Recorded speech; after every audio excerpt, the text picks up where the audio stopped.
leave it included. So with that, I'll turn it over to you, Rob. It's all yours. Finally, someone with sense gets to talk here, so this will be nice. Welcome to the Crucible, everyone, the premier debate channel online right now. We got a good one for you tonight. We have Andrew Wilson from the Crucible. We'll be debating Dave Smith, who, for me, most famous this week for shattering Andrew Cuomo's dreams. Yeah, good job, by the way, Dave. Thank you. If you have not seen it, it's a banger. It's an all-timer. Please check that out. I'm excited. Fans of both of these guys think it's going to be a fantastic debate. They're going to be going on libertarianism. Is it better than Christian populism? I think there's going to be a lot to say. Some agreements, but who likes those? Let's get to disagreements. I think it'll be great. They're going to have 7-minute openings, which will start with Andrew, and then we'll go into about an hour and 15 minutes of general discussion, followed by some closings. That'll be 7 minutes. And then we're going to get to questions from the audience. So any super chat you put in, we'll try to get to all of those. And then please be watching the moderators in the chat. They're going to give you instructions on how you could call in. So look for the chat, the moderators that'll be talking about that. And we plan on taking a hefty amount of call-ins. So it's going to be a good one. You want to get involved in this, ask either guy a question, make fun of them. We all have thick skin. Just don't make fun of the moderator, I guess. He's perfect. You can't make fun of him. But other than that, looking forward to it. Why don't we just jump in? I don't think either of you really need that much of an introduction. So Andrew is the challenger. You get to go first. You have up to 7 minutes for your opening statement whenever you're ready. Sure. You guys can hear me okay? Yep. Okay, great. Well, thank you, Dave, for coming into tonight's debate. I appreciate it. I want to let you know the reason I'm having this debate with you is because I think I can bring you to the dark side of the force, and you're already halfway there. My hope is to convince you to get to the rest of the way there. Libertarianism is, in the end, a system which inevitably leads to degeneracy. The reason libertarians currently have a Skittles nominee for president is because the very ideology itself is corrupt. It starts with the very core idea on which all other ideas are based, which is self-ownership. I know this is a doctrine that Mr. Smith does believe because I have seen him reference it multiple times in multiple appearances, most recently on Reason TV in his case against open borders. It's a failing dogma because it opens up the ultimate can of worms. People really do own themselves, then we really can't engage with any voluntary actions they take with each other and stop them, overrule them, or force them not to do those actions. This is exactly why Skittles in society exists. By this logic, we can't outlaw incest, prostitution. We can't outlaw gay marriage. We can't outlaw polygamy. We can't even outlaw unaliving yourself. All things which Christian ethics point to as absolutely immoral. Dave can't really say that they are, though. They have to be allowed if you own yourself, or it would be a violation of the self-ownership doctrine. It's nice and all that Mr. Smith has distanced himself from the failure that is the modern Libertarian Party, and I applaud him for doing it, but ultimately, the very reason he had to is because of this reason. It always leads to the absurd outcome of mass degeneracy. It has to. There's no way around it. Dave assumes, for reasons I don't understand, that his solution of non-promotion yet legalization somehow better than the alternative of the state utilizing authority to remove these moral plagues. I want the state busting up prostitution rings and pimps. I want them arresting incest practitioners, and I want them to arrest polygamists. I want them to use force to prevent unaliving of oneself. The anarcho-capitalist, in this case Dave, can't justify the state really doing any of those things. The Christian ethicist can, striking a key balance between what he would call totalitarianism and what are considered freedoms. For us, though, Mr. Smith has outlined a plan, one he often repeats. His plan is to have libertarians move into positions of governance in order to take control of key systems and then abolish them eventually, in hopes that we eventually get to some kind of anarcho-capitalist society over time. He says this because, quote, the perfect is the enemy of the good. This means, of course, that because a thing isn't perfect doesn't mean we shouldn't move to what's better, even if what's better isn't perfect. So that the audience knows, this is also the exact plan of socialists. They also want to seize government institutions, abolishing power over time, in order to end up with a stateless society, just like Dave wants. It's amusing to note that ultimately what both sides are really fighting over is the power of the state and the use of its force. It's hilarious to me that Christians have fallen for any libertarian dogma at all. We have every right to rule as much as the secularists, and the right to wield state power how we see fit to exercise our will, just as the libertarian Mr. Smith wants to do himself, and as the socialists want to do. Mr. Smith definitely can't argue we shouldn't, as if traditional Christians were in power, society would certainly be better than it is now. And, well, if it's not perfect, well, perfection is the enemy of the good. Christian ethics is a superior system of justification, starting points, which reject libertarian axioms, including that of self-ownership, on which the non-aggression principle must base itself. I'd like to see Dave demonstrate for us that self-ownership is true. I'm willing to be convinced, but thus far I most certainly am not. I'd like him to finally clarify his oughts and if incest ought be allowed, if it isn't reproductive, if homosexual marriage ought be allowed, if polygamous marriages ought be allowed, and if unaliving yourself ought be allowed. Anytime in the past I have seen Dave pushed on these ought claims, he's somewhat evasive and dodgy. And I think it's time to get clear positions and note what he actually does want in society, not as preferences go, but as his ought of self-ownership demand people be allowed to do.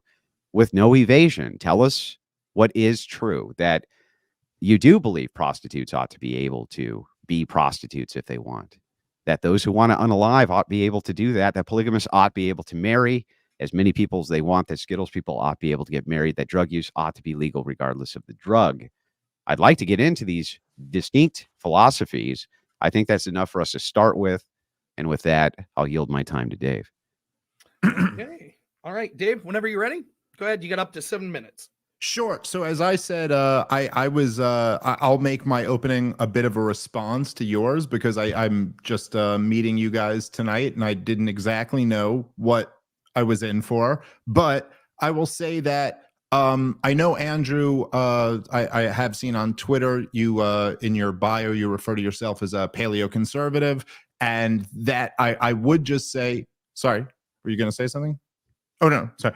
I would just say that I'm very interested in the re-energizing of that term and that there are people who consider themselves paleoconservatives today. I'm a big, let's just say I was very influenced and I've read a lot of paleoconservative thinkers, Paul Gottfried, Pat Buchanan, Sam Francis, guys like this. One of the things that I think was great about all of those guys was that they all, the term paleoconservative actually came from hearkening back to the old right, which were a group of anti-statist right-wingers back who were, you know, fighting the New Deal and fighting keeping America out of World War I and out of World War II.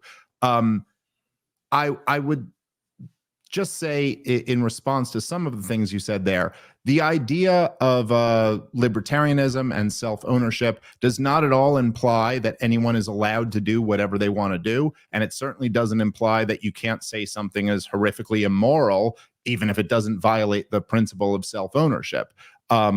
Certainly property rights would be a great example of where someone wouldn't be allowed to do whatever they want to do if they were on someone else's property who didn't wish to allow them to do that. I think that a lot of the later stuff we probably have to get into in the back and forth and when we're asking each other questions. I think there are lots of examples of degeneracy that you could bring up and ask whether I think we ought to be allowed to do them or not.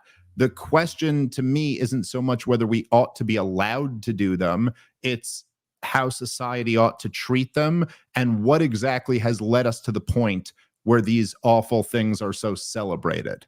So I'm sure there'll be more time to get into all of these things, but I would just say that I think from what I'm hearing at the beginning here, there's a big misunderstanding of what exactly it is I stand for and also what kind of the tradition of resisting centralized authoritarian control is really all about.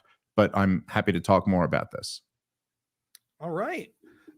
Opening statements done. So I'm going to try to stay out of it as much as possible. We'll let you two go back and forth. You only hear from me if the audience can't hear because there's too much talking over each other. Other than that, got about an hour, 15 hour, 20 minutes. You guys go ahead. Dave, can you demonstrate for us how you own yourself? Well, what exactly do you mean by that? Do you own yourself? Yes. Can you demonstrate that? I mean, I'm demonstrating. We're both demonstrating it right now on this show. Well, you're not demonstrating that you own yourself. What do you mean by own? Well, I think that ownership of a thing is just a social construction. That ownership itself is just a parameter of agreed upon criteria. Oh, okay, but if you were hang on, let me finish the point. Sure. For which, so that's how we know. So I own that guitar because we agree that I own that guitar. That's it. That's the only reason I own it. I don't think that there's anything which is that you can point to that would demonstrate that this exists outside of a social construction we agree to. Okay. Well, I'm missing your point here. My point is that I think it's a social construction when you say that you own yourself. I don't think that I didn't say it's not a social construction. But well, then you don't own yourself? That's a false binary. I'm not. Hold on one second. Listen, no. That's a law of logic. You either do or you don't. No, I didn't say. No, you're asking me if I do or I don't. Do you own that guitar? Yeah. Okay, but you just said it's a social construct. Yeah, but I gave you the criteria for the social construct would be an agreement of. And I said I own myself. Right, but when you say so, as much as you own that guitar, you've proved this is nothing. incorrect. When I say, "Do you own yourself?" and you say, "I'm not sure," law of logic would. No. Hang on, let me finish. I said yes. Yeah, the law of excluded middle is going to show this. It can only be yes or no. Do you have self-ownership? Yes or no. I own the guitar because we agree we do. Do you only own yourself because we agree you do? Well, I don't agree that that's what ownership means, but you said yes and I said yes. So we're both exactly even. Then I want to know then I want to know how you own yourself. Well, look, if you actually look up ownership in like a dictionary, I think the definition that you gave would be a little bit different than that. So do I exercise my control over myself? Do I do so morally? Yes, I think so. And I actually think that in order for us to even have this conversation, we both have in a sense agreed to that principle. I don't think we have. It's me versus you. How have we do you agreed? Own the arguments that you're making so far in this conversation? You don't. How do you own an argument? No, I mean, when I say that, I mean, is it yours? It came out of my mouth. Sure, are the words you're saying yours? But how would that make the application that I own that thing? Well, look again. Define own. I think that the definition of ownership would be a social construct in which you and I, via agreement criteria, decide that X thing becomes property which is assigned to me. Okay. Yeah. So if that's true, by that definition, do you own yourself? I would say by the definition of that social construction, I could say that you own yourself. Sure. Oh, okay. But that doesn't mean anything. Let me explain why. Okay, because if the what did we just do this whole time? Let me explain. Because if the social construction, what if we change the social construct and we decide that you can own a person, Dave?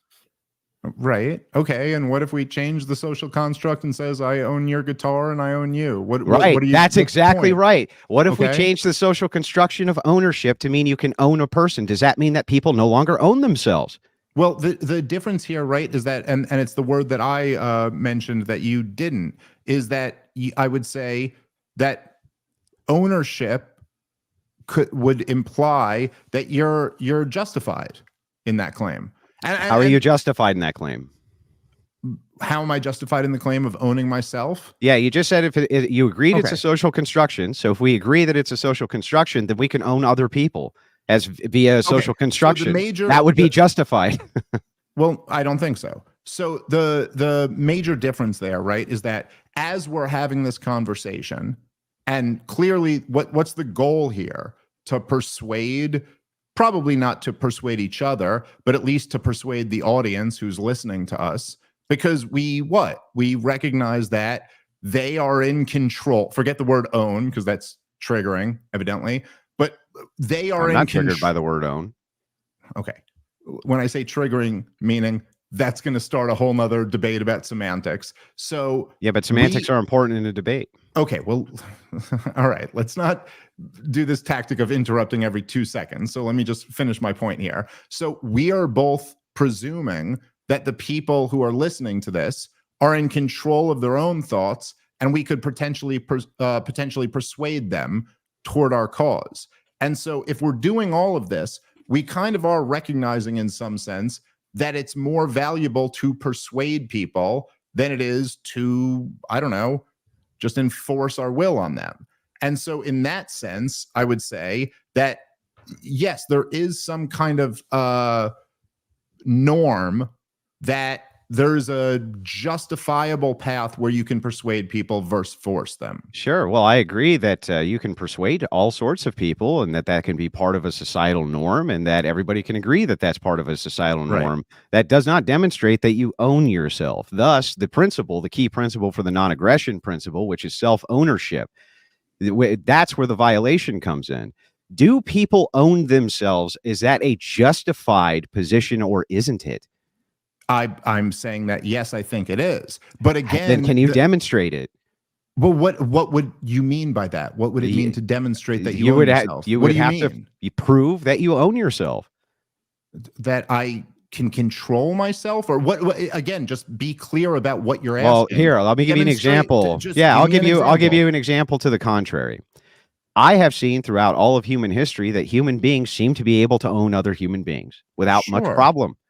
That doesn't seem to be a problem. As long as the social construction of ownership of the time states that you can own another person, you seem to be able to just fine. Right. So this axiom of self-ownership is not obvious to me. To be an axiom, it has to be self-apparent and self-obvious. So what demonstrated that people owned other people throughout time? Prove that to me. The same way you just said to me, prove to me that I own myself. But I did. No. Hold on. I'll prove it to you again. Well, hold on. Let's try to not. We're only a couple minutes. You interrupted me. I didn't interrupt you. Well, hold on. You just asked me to prove that I own myself, and then you asserted that throughout history people owned other people. So prove that. Yeah, but we already did, and let me explain how. You and I already agreed that ownership is a social construction. And that throughout history, the social construction had changed where people were able to own other people via the social construct. So whatever the social construct is of the day, that's all it is. As long as you agree that ownership is a social construction, you basically have to bite that bullet, right? Wait, no, I'm not even understanding what you're saying here. So we agreed it was a social construct. And then your next statement after that was, prove to me that you own yourself. Yeah, a social construction doesn't exist in objective reality. Right. It's a term. Prove to me that anyone ever owned someone else throughout history. And all you said was it was a social construct as well. You mean like a contract of ownership between slaves or something? No, it's your question. So you tell me how to answer my claim is that ownership is a social construction. Do you agree or disagree with that claim? I think it is a social construct, but there also can be ethical and non-ethical or moral and immoral. Well, then if you make the assertion that it's anything more than a social construction, then the burden of claim is on you to demonstrate how it could be. Well, okay. I mean, again, you're dodging my question here. I asked you the same question you asked me, and you weren't able to answer it either. I did answer it. By the way, part of the reason why I asked is because I don't exactly understand the question you're asking me. Are you asking me to say why I think, how I could prove that it is moral that one person should own themselves rather than someone else own them? Is that that's not the question. So here's the question. Let me explain it to you. Okay. The non-aggression principle itself revolves around the idea that human beings own themselves, correct? Yes. Yes. Okay. So the thing is that you and I can agree that there's been tons and tons of slavery throughout human history, correct? Mm-hmm. Okay. So those people clearly own these other people. So this has to be a social construction of agreement is what is ownership. We agree that you own it, therefore you own it. What I'm asking for is some type of justified evidence that is not the case and that there is some moral ought or some type of demonstration philosophically or otherwise that a human being actually owns themselves. Okay, so just to be clear here, if I were to say, if you're saying ownership meaning just strictly control over who has something, then yes, there have been lots of times where people can come just take all your stuff and then claim they own it. And if you're saying the law recognizes it or the society recognizes it, then essentially they own it. So they can do that with people too, right? Right. And in a sense, I agree with you. And that so then you don't own yourself. Okay. let me just finish what I'm saying. Okay, go ahead. All right. I mean, dude, we got a long show here, so let's just let each other talk. So in a sense, I agree with you. Yes, you can take possession of something. I don't think anybody is arguing that, and I don't think it's a very impressive point to make that, yes, people can take possession of something, and that could be codified by law or society. What we're talking about is something slightly different, which is justified ownership over something. So Right. then the claim is like whether it's morally right that you own this or not.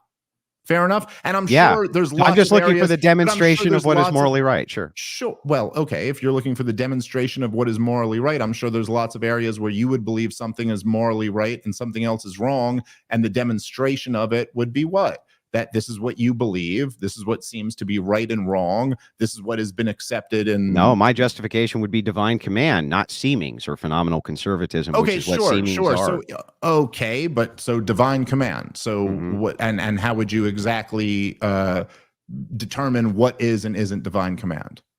Well, let's assume for a second that I was, I don't know, like delirious, right? And just thought I talked to God, and He gave me commands, right?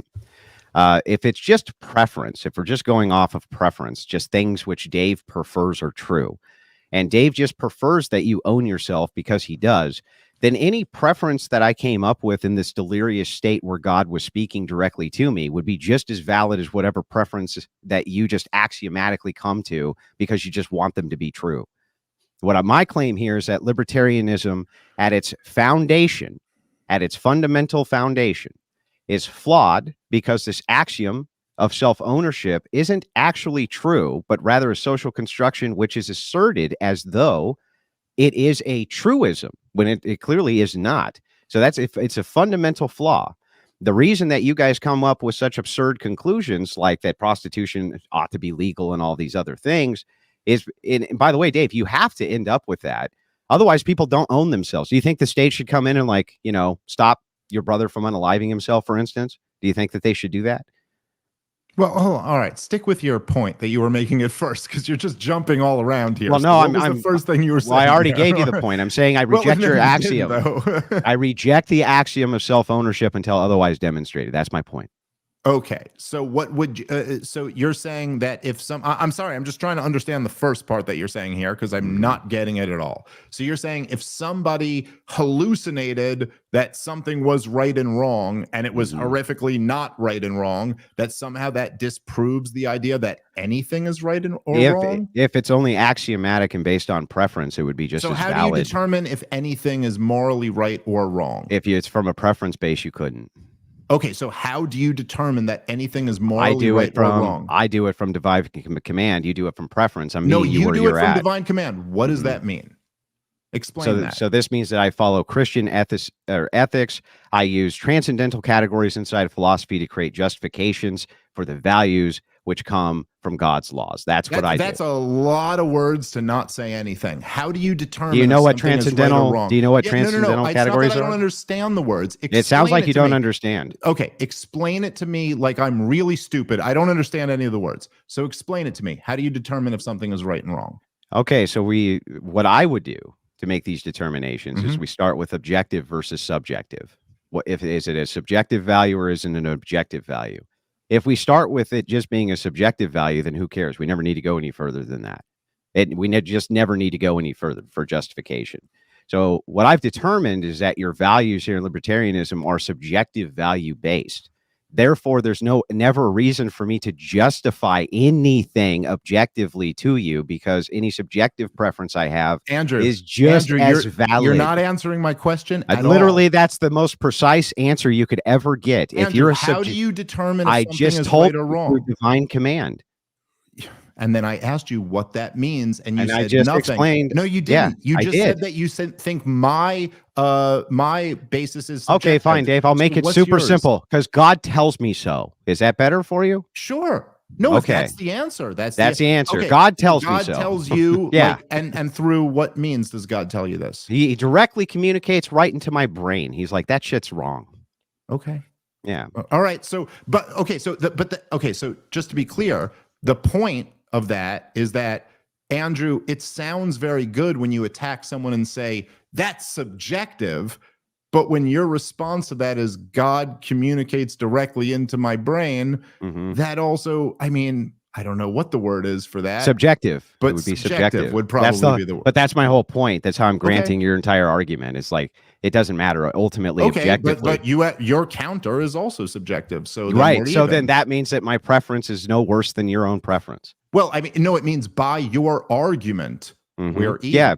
If I'm using preference-based, if I'm using preference-based arguments, or I'm sorry, preference-based morality, and you're using preference-based morality, listen, then we're equal, Dave. To be clear, I don't think I am using preference-based morality. Got it. So can you make justification then? 1 second. Let me try to finish the sentence here. I don't think I am making subjective-based morality, but you accused me of that. And so my response to you is, so what's your objective base? And your response is, God talks to me directly into my head. Yeah, for the purpose of demonstration. All right. By the way, God also talks to me in my head. And so, perfect. All right, fine. Like, yeah. All right. So if God talks, by your own standard, there you go. You haven't won anything. By your own standard, we're even. It's not here to win it. It's here to demonstrate it. I want to try to let's try if we can, because we're only a few minutes into this. Let's try. This got more contentious than I thought it would in the first few minutes. Let's try to just, by the way, because I want to have a good conversation with you. And I've been told by people who I love and trust that you were a guy to have a good conversation with. Yeah, but you keep on evading every question that I have for you. Oh, all right. I don't think I have, but so let's answer. Ask me a direct question. Great. I'm happy to answer. Should the state come in and stop your brother from unaliving himself or not, Dave? I would want them to. Yes. Yes. Would you want the state to stop a man from having sex with his sister if it would lead to a non-reproductive act? Christ. Wait, if it would lead to a non-reproductive act? Yeah, she has no uterus. But that was supposed to be worse than if it would reproduce? Yeah, it would be worse. It would be less worse. I'm just saying that seemed like an unnecessary caveat to throw on there. But okay. Wait, Jesus Christ. What you're talking about, like adults or children? Adults. Okay, fine. Because for children, obviously, that'd be yeah, I guess I would want them to. Okay. So you want the state to utilize authority. Well, not just the state. I would want anyone. Okay. So I don't understand. Anyone with the force to do it, or anyone with the strength to do it. Sure. So then those people don't own themselves. No, I don't think that's the conclusion. Well, if they own themselves, can you demonstrate what they're doing wrong? Oh, sure. Okay. But that's a very silly and very look, this is a very like childish interpretation of libertarianism. You're still not answering the question. You're just prattling. No. I didn't. I immediately answered the question, and now I'm responding to the point you made. So I immediately said, yes, anyone with the authority to do it, please stop, or the power to do it, please stop. And then I was responding to what you said. So I did answer the question. What I'm saying is that the idea that if you own yourself, and this is the fundamental mistake that you made at the beginning, therefore I can't say anything is immoral, is ridiculous. And not only in the libertarian worldview, but in any worldview, there are lots of things, I'm sure in yours, where there could be things that you don't think are illegal, but you still, or you don't think should be illegal, but you still think are wrong.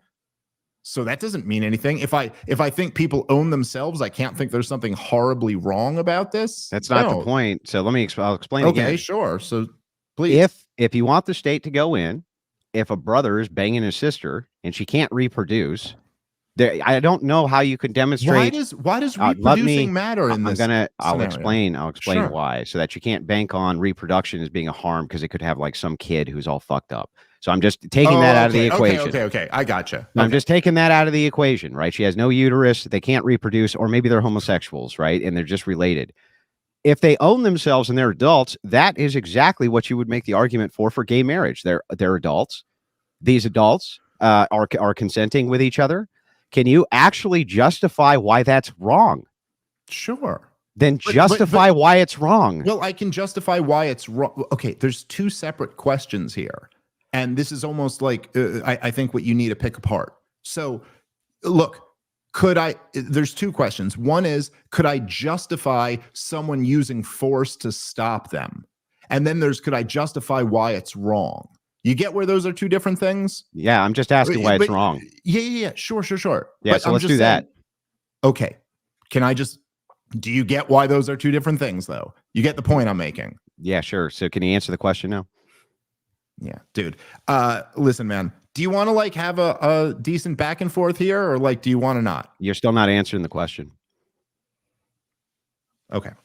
Can you justify why it's actually wrong for two consenting adults? Yeah. See, the thing is, I am answering the question. You're just kind of being a dick Well, and trying to win the debate. When are you going to answer the question, Dave? All right, give him a chance. So is that actually like? Does anyone listening to this think this makes for like good debate tactics?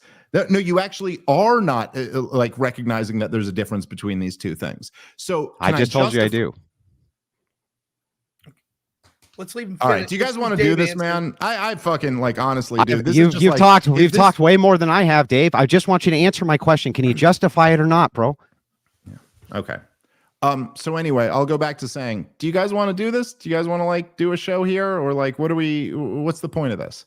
You want to? I asked you specifically if you wanted a conversation or a debate. You said a debate. We're debating. No. I didn't say that. I said we could do whatever you want to do, dude. Yeah. So we're doing a debate. So let's not do a meta conversation. Just answer the question. A debate doesn't mean you talk over me every time I try to answer. I just want you to answer the question. No. I understand you do, and I was, but you're Dave, just 1 second. Kinda, here's what we're gonna do. Dave can expound here on what he thinks is occurring here in this debate, and then before you come back in, Andrew, we'll give Dave a chance to specifically answer the question that you've asked. So Dave's going to do two things here. Ask me the question again. I'm sorry. Can you justify why two consenting adults who are brother and sister having sex is morally wrong? Yes. Then do it. Okay, because I think it's for the same reason you would think. I think it's against nature. It's evil. It just seems horrible. I don't know. Do you have a better answer for why it's wrong? Well, yes, divine command. Divine command. Okay, fine. So I also say divine command. That's why it's wrong. Well, but then the axiom of self-ownership would be wrong. No, it wouldn't. No, it wouldn't. And if you had listened to me when I was responding the first time, you would understand. Well, here, let me now make my argument back.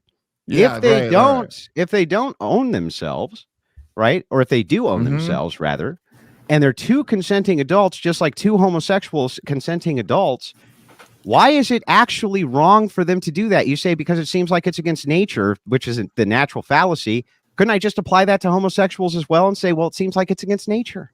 Yeah, sure. Maybe you could. And do you think so? Your moral oughts are based around just things that gross you out? No, divine intervention, bro. Divine command? Yeah, there you go. So if it's divine command, then you're going to abandon libertarianism and you're going to come over to Christian ethics, right? No. But I thought you made your justification based on divine command. So okay, listen. It's clear that great point, dude. You're right. You have divine command, and you're asking me why it's wrong for a brother to fuck a sister.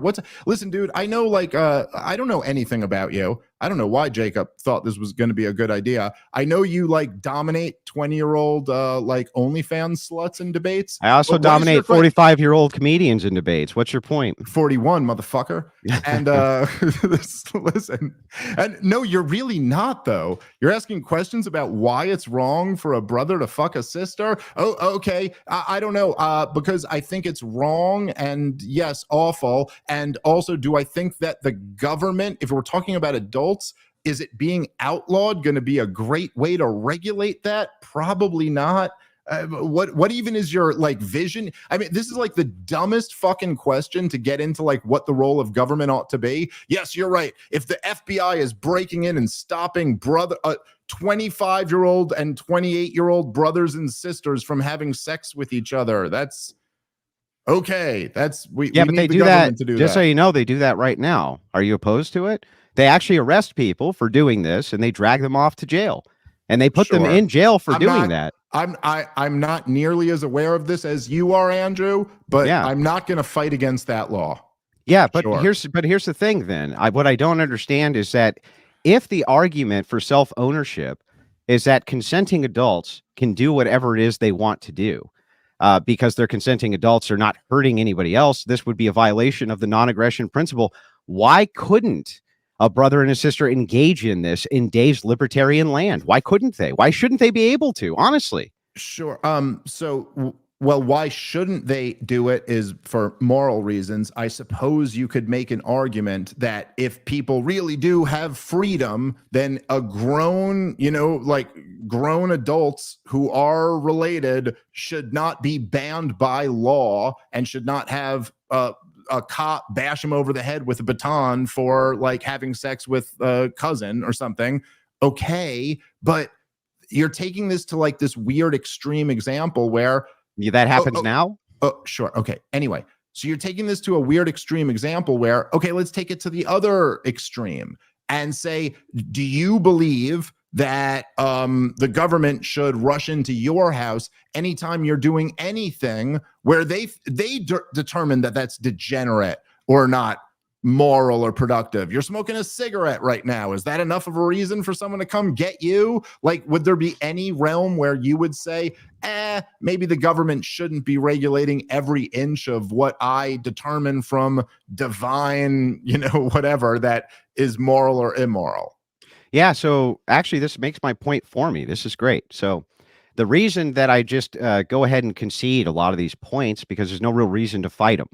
For instance, if you agree with me that the only justification that you can have is that, well, because God told you it's gross, and so therefore you ought to not do it, then this would mean that you agree with me in divine command and should be a Christian ethicist. That's why that's done. That's why I just make it super easy for you to go ahead and agree. And you did. You agreed. Absent. So I'm just going to ask this straight out. Okay. And no, I don't believe in that sort of government overreach. And I can give you my systems and reasons for why that is too under Christian ethics. Or Christian ethics, where we both take into account consequence, but also take into account duty. So I'm going to ask this: absent any kind of divine command, God didn't tell you anything, would you say that it's not moral? And can you justify why it's not moral for a brother to hump his sister? Could you do that absent divine command? Like, honest question, Dave. This is super important. Sure. So I would say this, right? I grew up an atheist. Well, I mean, I'm Jewish, but I grew up like not a religious person. It was just, kind of what I was born into. And I was pretty much an atheist for most of my life. And then I had some experiences as I became a young adult that made me think about God and kind of get in touch with him. And then it was really when I had my first child that I really found God.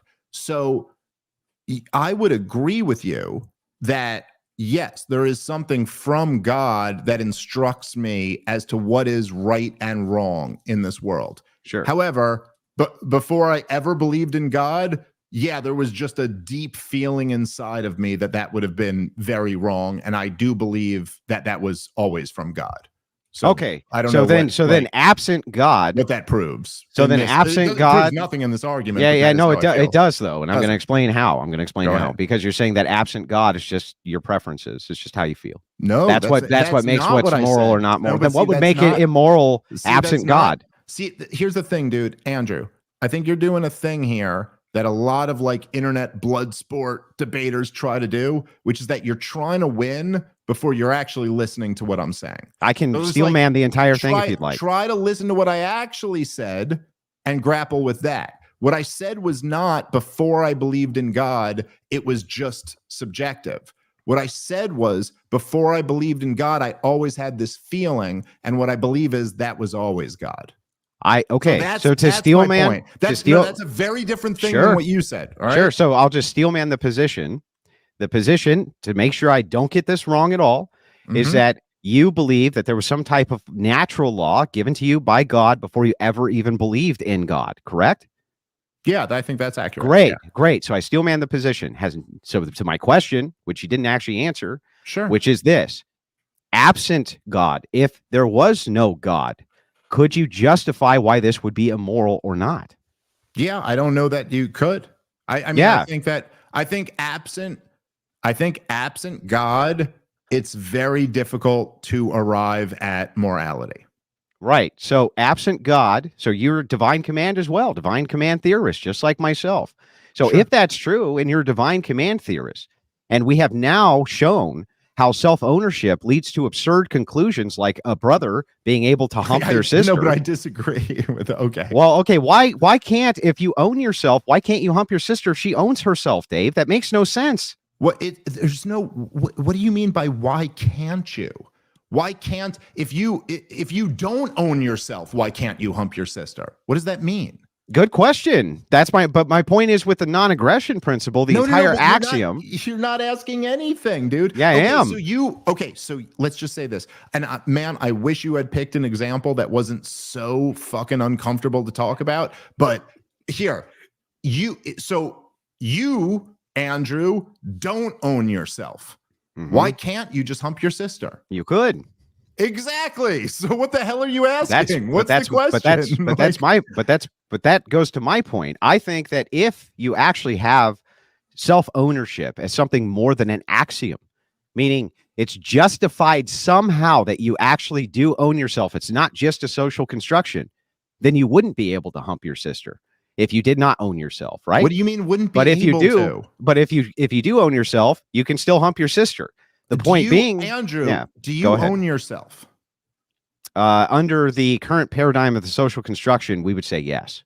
Okay, but so if you didn't, you wouldn't be able to hump yourself. I don't get. No, you still point. could, but that is the point. So that's it. So you still could. So what are you saying? So let me try again. Just listen to what I'm saying, like I just did yours. In fact, maybe you can steel man this for me. Okay, maybe like I just did for you. Let me listen, and I'll see if I can. So my point is that self-ownership is why you should not be allowed to aggress against another person because they own themselves. Correct? Okay. Is that correct? Isn't that the basis of the NAP? You own you, I own me. That's why we cannot aggress against each other, correct? Sure. Okay, got it. And yet here we're both talking about using state authority to aggress against people who own themselves, who aren't actually doing anything you can justify as being wrong outside of Christian ethics. And so the thing is that seems to dispel the NAP. Now, can you steel man that back to me? Okay, so I know. So you're saying that if we own ourselves, and everybody and an act of aggression would be violating someone else's self-ownership, then it wouldn't be an act of aggression to kill yourself, incest amongst adults, things like this. Right. Okay. So if that's true, and the only moral oughts that we have for why you shouldn't do this is through Christianity. No, I didn't say. No, by the way, I didn't say Christianity, but you said that. But okay. Okay, fine. God, whatever the justified axiom is for God, for divine command. Okay, sure. If that's the only way that we can justify that this is immoral, then the idea that you owning yourself and two consenting adults owning themselves in anarcho-capitalist land can't be true, because you are willing to use and violate their self-ownership with aggression because you think they're doing something morally wrong, but you can't justify what they're doing that's morally wrong. No, okay, so again, this is back what I was trying to say before, that I think there's these two things that need to be separated. So there's the moral application of the initiation of violence, and then there's morality. And they're not exactly the same thing. And so if my neighbor, let's just say, my neighbor is not being a good husband and being a good father, okay, so like let's say he's just very cold with his children and doesn't pay the bills on time and doesn't work and is lazy and does all types of things that I judge to be morally wrong. Like I think he should be a better father and a better husband. But if I go over there and beat him over the head with a club to make him be a better husband and father, it's not as simple an equation as, was he morally right or wrong? The question is it morally justified for me to enact this force against him in order to make, is that more moral or immoral than his initial sin? So that's the question that you get into when you start talking about government regulating a lot of these things. It's not as simple as you're making it out that, well, if people own themselves, then it has to be morally justified, whatever they do. Okay, so let's see if we can't parse this out. And again, I'll see if I Okay. can't just steelman this with my criticism. So the thing is that I agree. We can look at scales, right? We can say that we can get to absurd conclusions if we were to say that there's no time or place to apply some sort of like aggression towards somebody, right? Otherwise, you would aggress on them for anything that you consider some kind of moral failure, and obviously, that's not what either of us are after. Sure. What I'm saying is that if we take it to its logical conclusion, libertarianism, which is what I said in my opening, as a consequence of itself, has to actually lead to degeneracy, and the reason is because of the idea here is that I own me and you own you. And if we consent to the two things we do together and it hurts nobody else, therefore not violating the non-aggression principle, which is the foundation for which this thing, revolves, then how can you make ever a claim against homosexuals getting married or against incest or against any of these things? How can you possibly make that claim? That's the ultimate question. Okay, so a couple things here. I don't think that's the ultimate question, and I do think that I could make the claim against that in the same way that you could. And I think we already established this, right? That we can both make the claim for the exact same reasons because we believe in God and we believe in morality and we believe that this is immoral. So we both have the exact same ability to make the claim. But if we're talking about what your more, I think, broader point that you made there, that libertarianism leads to immorality, I think is completely wrong. And I think this is like kind of the most important fundamental miscalculation that a lot of people on the right who reject libertarianism make. The idea that, well, freedom and liberty is really what leads to degeneracy. And that's just not true. And in fact, empirically and logically, we can look at the situation, particularly the situation of the United States of America, and go, look, as the government has grown bigger and bigger, you've seen degeneracy get more and more out of control. And I understand why there is a movement against degeneracy. I understand we live in a moment right now where I think our society is essentially disintegrating. And I think that that's one of the things that, Andrew, you kind of are, I don't know, prominent for pointing out. The disintegration of values and norms all throughout. But the reason I believe that those values and norms are being eroded is because of libertarians and social leftist elites who often will move towards this principle of non-aggression. They just do it in two different ways. The way one, which libertarian does it, is by saying, if I'm not violating you and your non-aggression principle in some way, then you really have no claim to tell me to do anything, and everything is affirmed through private property. The leftist just affirms it the opposite direction, says there's no such thing as private property, but they apply the same principle of, if I'm not hurting anybody, then what's the problem? And so as we dive into what is the non-aggression principle, the non-aggression principle is the principle that if you are not aggressing against somebody else and you own yourself, they cannot aggress against you. So via consent, you cannot utilize the state, Dave, to have them go and break up an incest family who is all consenting with each other and having orgies nightly. You can't do it.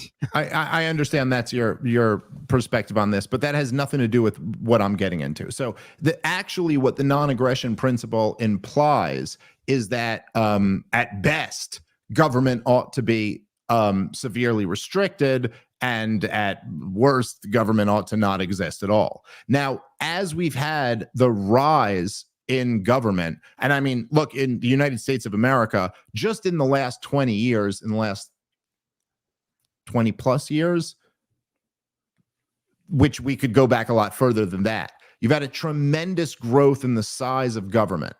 And what happens as the government gets bigger and bigger is that all of the things that Christians and traditionalists tend to value get undermined.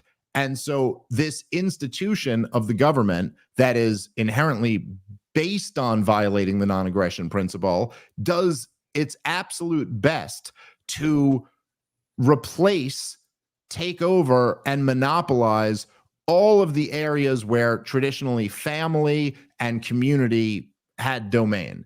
And Yeah, so but why would that be problematic if the non-aggression principle logically should be ignored for these moral oughts? That's that is the question.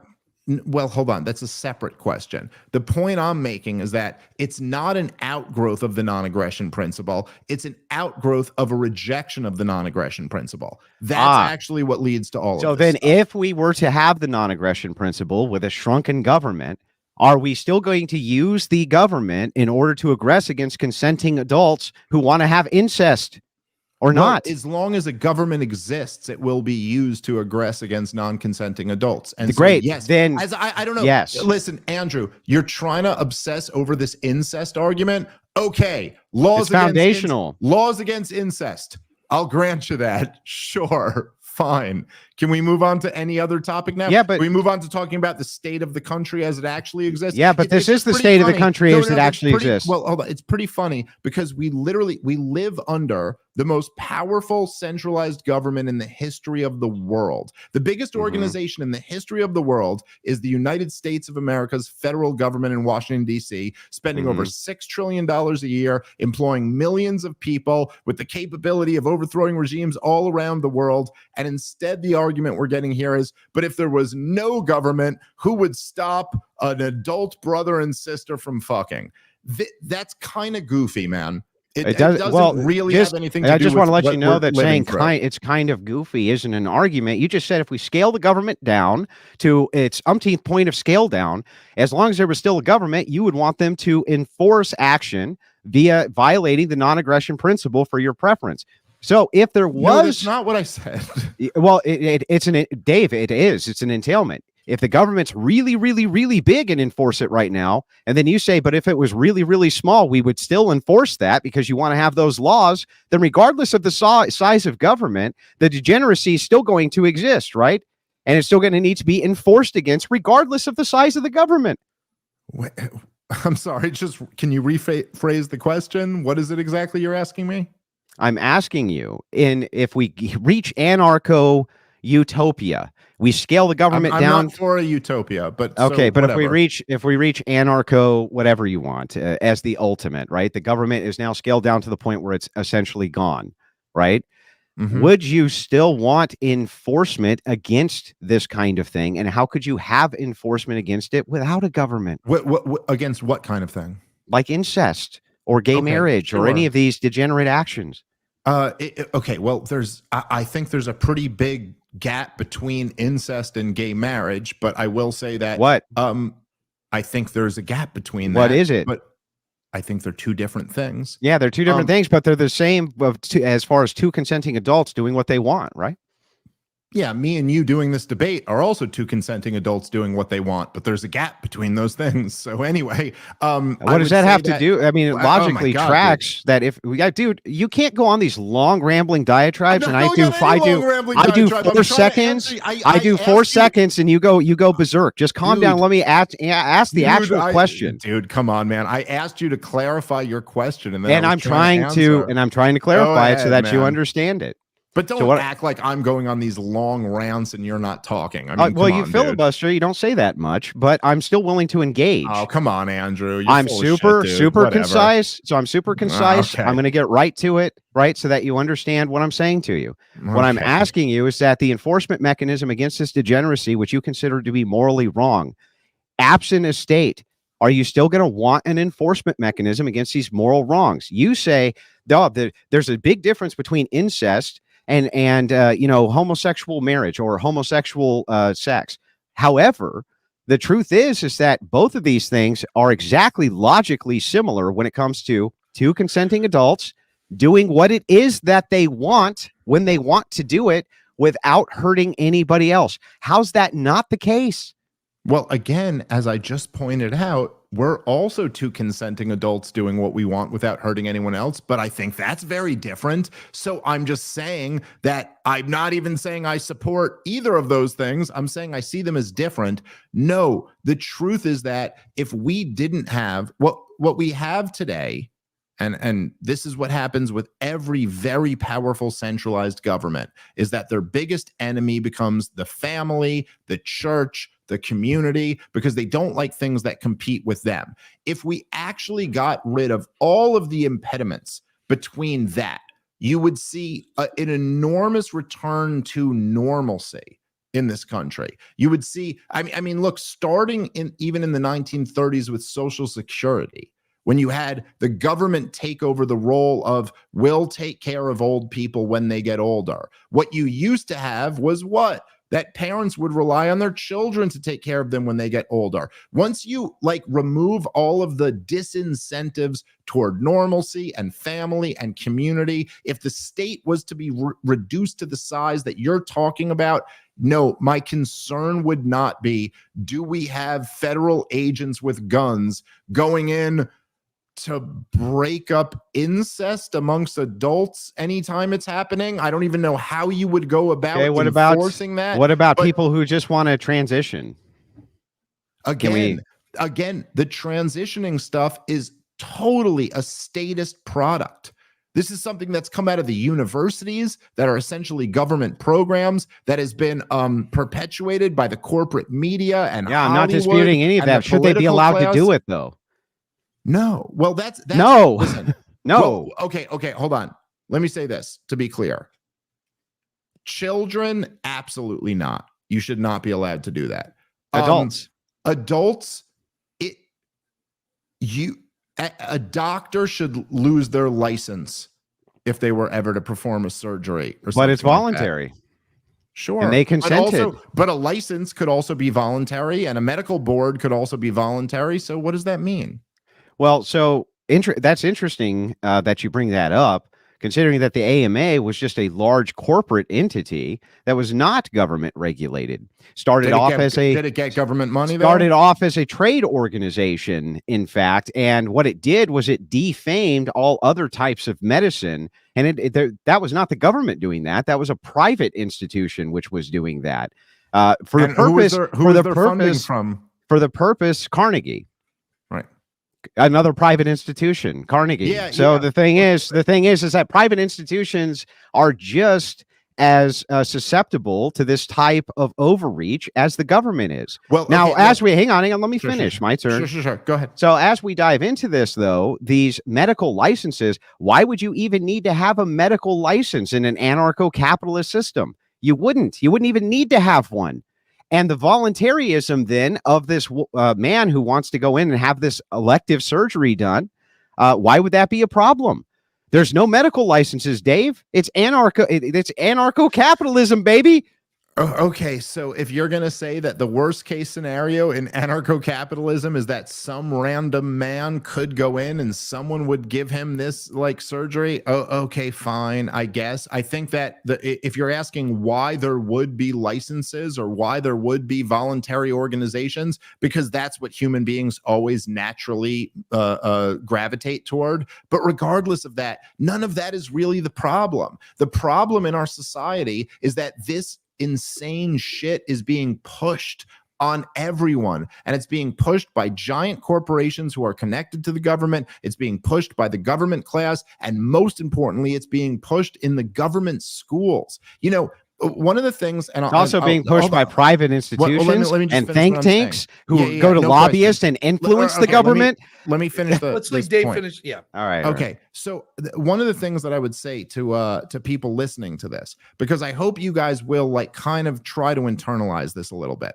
Look, this whole shit, all of this insane degeneracy is being pushed by the most powerful people in this country. And it's not as if this just organically arose out of nowhere. And I hope you guys would at least consider the possibility that, look, the government always, by its nature, moves into the areas that were traditionally left for family and community and churches. And even something like educating the kids. This is one of the biggest problems that we have, that the government is in control of it. And why? And what would happen if they weren't? It would fall back into the realm of families and communities and churches. And what do you think would be better? What do you think would be better? This being run by Washington, D.C., or this being run by your local church? That's kind of the point I'm making. And if that means I have to sacrifice the FBI going on hunts for people having incest, I'm willing to make that trade. These are great. These are almost great points, except that you forget like these institutions like the AMA and this type of thing, which started out, 150 years ago. The government came in, they used to come in with antitrust laws and break these things up. And under anarcho-America corporatism, these antitrust laws would not exist. These people would become. Do you know anything? Let me finish, Dave. Okay, I apologize. Go ahead, Andrew. Okay, so anyway, over and over again, we see what happens when corporations also gain a huge leverage on power when it comes to no check on them from any government entity. This was, in fact, the entire point of Franco's Spain and why Mussolini came up with the idea of fascism to begin with, which was that the state needed to stop large trade organizations from swallowing up small trade organizations. That was the point. All right. Let me finish, man. Sorry. I thought you were done. They recognized that this was an important thing because what ends up happening is corporate power can also become elite and it becomes a government unto itself. Anarcho-capitalism is not going to stop that from happening. And on top of that, when we're talking about these moral oughts, these moral claims, there's not going to be medical licenses. There's no driver's licenses. There's none of these things which would protect you from this degeneracy, which your libertarian idealism leads us to every time. You can't even tell us why any of these things are wrong to do, Dave. Okay. I already told you, and I have the exact same answer for what you have for why they're wrong. But listen, let me ask you this. Have you, because I know you call yourself a paleocon on Twitter. Are you familiar with like the paleoconservative thinkers? Like Pat Buchanan's my favorite. Yeah. Okay. By the way, for anyone listening here, read every Pat Buchanan book you can get your hands on. They're the absolute best. And Paul Gottfried too. You really should read him. He's just so good. And Sam Francis and all of these guys, dude. Go read them, and you will understand why this is just not right. No, it's not, because Pat Buchanan would agree with me. He would say these moral oughts. He would say these moral oughts are going to require state enforcement no matter what. That's why he was a paleocon. Okay, but what Pat Buchanan would not agree with you on is this idea that if there wasn't the government regulating these things, there'd be no reason for anyone to have licenses or something like that. That's just not true, dude. And who would license them? Listen. All of these guys, the Pat Buchanan, Paul Gottfried, all of these guys, Sam Francis, they all said that a huge part of their program was a drastic cut in the size and scope of government. Because they didn't like the military-industrial complex. No. Not just that. Yes, Andrew, believe me, I know this stuff, so I'm not wrong about this. Yes. They wanted a cut in the military-industrial complex, but not just that. They wanted to destroy the managerial state. That was their entire plan. Paul Gottfried said, and this was his view, which I thought was a perfect way to say it, which I think you should really consider, that he goes, I am strategically a radical libertarian. And he was very clear that he's not a libertarian because he believes in rights in the same sense that I do. Like he was saying, I don't believe in your right to live any degenerate lifestyle that you want to, but I'm strategically a radical libertarian because he recognized that the only way that you could ever return to normalcy, culturally speaking, was to get DC out of the mix. That the centralized federal government cannot be this in control of the way children are raised, the way people are educated, the way people get healthcare and education and housing without it totally perverting the natural State order. And local governments are just as susceptible to these things, Dave, from lobbying and everything else. And you can't stop. No, they're not. You can't stop lobbying, and you can't stop people who have the will of saying, I own myself, from demanding that they be able to be represented, from demanding that they be able to have lobbying, from demanding that they own themselves. They're consenting. And that has nothing to do with self-ownership, but okay. But it clearly does, Dave. Listen, I would highly recommend, instead of you just trying to win this point against me, go read what Paul Gottfried and Pat Buchanan had to say about this. Because I don't understand. Why can't you make their argument, Dave? No. I can make their argument. Make it. I'm just saying. I'm saying, Andrew, you're already in the mode of not trying to hear a point I have to say. I've heard You're just everything trying you to said, fire bro. fire back immediately to get the win. Yeah, I don't understand. agree with you, get so I'm arguing with you. That's how that Okay, works. I'm saying, right. Okay, I'm saying that these guys who you call yourself a paleoconservative, the people who were the leading thinkers of paleoconservatism, made these points really well. I'm just trying to say, maybe go get it from a source where you'll actually be able to listen to it from. I'm listening to it from you right now. I'm arguing with your points because I don't agree with your points. Okay. And when we get to these ought claims of what we ought to do, it seems like you're talking out of both sides of your mouth. You're like, oh, I think doctors should have their medical licenses revoked for doing this bad thing. But if we really looking at what self-ownership would be in anarcho-capitalist land, there wouldn't be these licenses to begin with. I don't really understand why it is. There could be plenty of licenses. From who? Who would they be issued by? Organizations, the same as they are now. What do you mean? And so the organization which issued the license would have some sort of authority and would be able to use force, right? No, not necessarily, but they would be able to use their own version of, like, someone could be banned from their organization. Are you actually making the kind of like Bastiat thing where you can't separate government from society and that there can't be anything other than I mean, look, obviously all of the government involvement aside, but we all know that we were told a couple things not to say before we got on this show, right? Because of the YouTube government. There's lots of different. Yeah, why would you have a problem with YouTube? That's a private organization doing what it wants, Dave. What are you asking me now? Why would you have a problem with YouTube? That's a private organization doing what it wants. You guys, by the way, can you guys see? This is what's frustrating to me. If you could see, I just made a point. It was an excellent point. And then you immediately just pivot to something else and move the goalpost. So anyway, it was your point, Dave. The point I was making was that there can be private organizations that can have their standards also. And then you pivoted to saying, do I support YouTube and what they do? In what context? What do you mean? No, what you said was we had some TOS or things which would be TOS that we couldn't talk about on this private platform, but you must support private platforms existing because you're an anarcho-capitalist. No, so what's the problem? So you don't support private platforms existing? Listen, man, do you support private restaurants existing? Sure. Okay, if they brought you, you ordered a T-bone steak and they brought it to you and it was freezing cold, would you support that because you support private restaurants existing? No. Exactly. What does that have to do with anything? It proves exactly. But you believe that the restaurant should have the right. Wait, Dave. You believe something existing doesn't mean you that's support super weird, Dave. do. So you don't believe that restaurants should have the right to serve you a cold steak? No, I do. Well, then what are you talking about, Dave?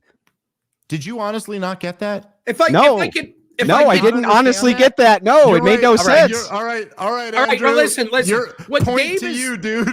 What Dave is saying is, I don't support you doing that. But what Andrew's saying, but do you support the right of a private organization to make their own choices? To which I believe Dave's answer is, yeah, they could make that choice, but I personally don't like that choice. I'm not in support of that choice. But I think Andrew, the point he's making is, yeah, but if you had an anarcho-capitalist society, these bad organizations would exist and they would do bad things. And you would have to say they're allowed to do it. Well, okay, fine. If you want to say, oh, if we had an anarcho-capitalist society, this thing in my head would happen and it could be really bad, whatever. I'm not going to sit here and even argue about that stuff. Okay, fine.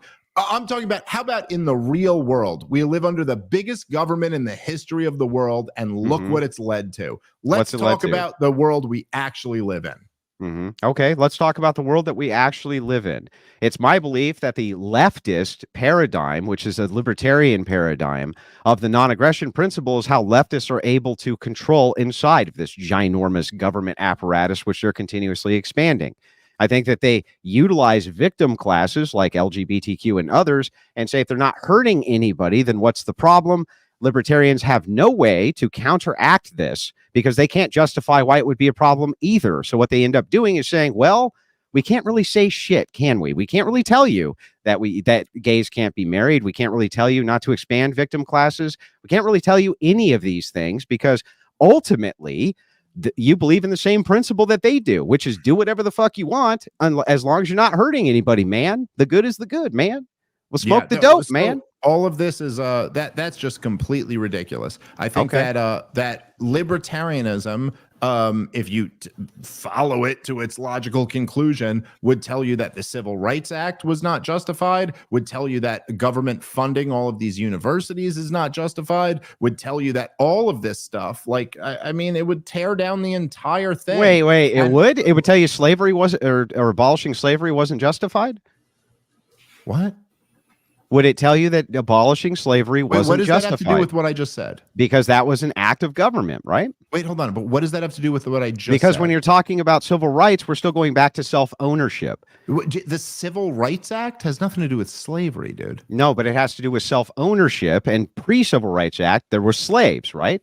No. Yeah, there wasn't? When did you think the Civil Rights Act happened? The Civil Rights Act happened during the Jim Crow era. But what I'm talking about with slavery specifically is, did they have 100 years before the Civil Rights Act? Yes. Did they have the right to self-ownership? Anyway, yes, slaves had a right to not be slaves. But anyway, the point that I'm making is that then we have logical extensions here, then, Dave, that we have to contend with. Okay, leave Dave finish his point. All right, Andrew, whatever, dude. All right, listen, the point that I'm making is to just say that what's happening in a college campus, which is essentially a government program. I mean, all of these colleges, whether they're like state schools or whether they just had all of their loans, guaranteed by the federal government or directly given out by the federal government. It's a big, giant government program. And the idea that they would ever sustain themselves in a market is ridiculous. And the fact that there are young people in those groups now want to identify as not the gender that they were born in has nothing to do with the non-aggression principle or self-ownership or anything about libertarian. How does it not have to do with philosophy on government? Yeah, it does. It does. That's bullshit. It doesn't at all. Doesn't at all. Yeah, dude. Not only that, but I've been demonstrating it over and over, and you have no defense from it. If you own yourself, why can't you choose your gender? Why can't you get your appendages cut off? Why can't you do these things, Dave? Why shouldn't you be able to? Wait, if you don't own yours, listen, this is the thing I think you're not understanding, Andrew. I don't even get what you're saying here. If you don't own yourself, which I don't think you do. Right. Okay. Why shouldn't you be able to get your that's my whole principle is just because there is no actual self-ownership. So okay, I'm saying if that's you're right, non sequitur, Dave. It makes no sense. Oh my God. Okay. What's a non sequitur, Andrew? What sequitur is saying, but if you don't own yourself, you can do those things too. It has nothing to do with whether you do or not. Right, but you said, what if you do own yourself? And I'm saying, but what if you don't? So that's the point. Yeah, what does that have to do with anything? That's the non sequitur. If I may, I think that there's two ships passing here. Right. I think that the argument that Dave's making is this. If we decrease the size of the federal government and the government in general, as if he's suggesting, culturally, there wouldn't be the sort of brainwashing that's going on through those organizations that make these things a problem. Andrew's saying, though, he's saying, but the principle of if you own yourself, you could do whatever you want is foundational to a lot of these egregious behaviors that we would see. And so even if we shrunk the size of government, if we did so based on the mentality of, well, you could do whatever you want as long as it's agreed upon by consenting adults, we would see a lot of behavior that he finds to be undesirable or grotesque or sins, such as incest, homosexual relationships, etc. Oh, all right. Let me ask you this. So I think we could probably all agree that between, let's just say in the last 100 years, okay, the size and scope of government in this country has grown enormously. Obviously, if you are familiar with the Paleoconservatives, they were, hearkening back to the old conservatives who fought the New Deal back in the 1930s. And I could go back a little bit further than that to Woodrow Wilson creating the central bank and the income tax. But you have the New Deal, you have the expansions of government in World War II, the expansions post World War II with the creation of the CIA and all of that stuff, the national security apparatus, the global empire. You have the Great Society in the 1960s. You have, I don't know, you fast forward to George W. Bush creating the Department of Homeland Security and the war on terrorism and Barack Obama and all this stuff. Do we have more degeneracy now or then? Does it seem like the growth of government Yeah, has... but that's a correlate. If I could point to you where there's No, large, I'm just asking, but I'm yeah, asking, so I'm is going there to any explain. correlation or any causation in there? There's some correlation, and I'll grant that there's some correlation, but I can also point to large government apparatuses where the state is entirely in control, where there's no degeneracy because you just face the wall in those governments, right? Sure. So the thing is that just correlating that because government has grown in size and degeneracy has also grown in size, it's not a good argument, because I can point to complete authoritarian regimes where there's none of that at all, and the government's totally in charge. So the thing is that So what regimes are you thinking of? I would guess that like places like North Korea, right? If you engage in degenerate actions, X bad thing happens to you, I would assume. So I'm just saying that the correlate itself is not enough to say that that is the cause. I think that NGOs are also a huge cause of these things, even NGOs which start absent any type of government movement at all, or massive think tanks which are privately funded. And oftentimes you see what'll happen with like the LGBTQ community and things like this. They create their own independent think tanks and NGOs, which then begin a mass lobbying campaign against morality. And once you have a lobbying campaign against morality, there's no real good reason why you should reduce government, because you can't make good claims for why you should. Just like, why should we do any of this stuff? What happens with these LGBTQ think tanks, especially, they'll even go into Christian churches, things like this. They offer them bags of money to reevaluate the messaging inside of these churches. These are apparatuses which then go and bribe the government. And these are private institutions. They all start as private institutions. The government's not commissioning. But then they go and bribe the government. Yeah, but the government. But here's the thing. Part of it. But here's the thing. I think that private institutions will always either form a government or make moves to subvert a government, because it's in their best interest to monopolize force. It's in their best interest to do it, just like it's in our best interest as Christians to monopolize the force apparatus of the state as well. If you want to scale back aspects of the state, great. I want to scale back aspects of the state too. Well, but that really ultimately has nothing to do. What aspects do you want to scale back? Oh, I'd like to scale back, especially social spending when it comes to social safety nets. I'd like to scale back a lot. Why would you want to? I'm just curious. I don't mean to interrupt you, but so why do you want to scale back social aspects of the state? Because I think that many of those social aspects are violations of ethical concerns. So an ethical concern of robbing Peter to pay Paul, various things like this, I think that those are unethical. Those are ethics concerns. Okay. And why? Why is that unethical?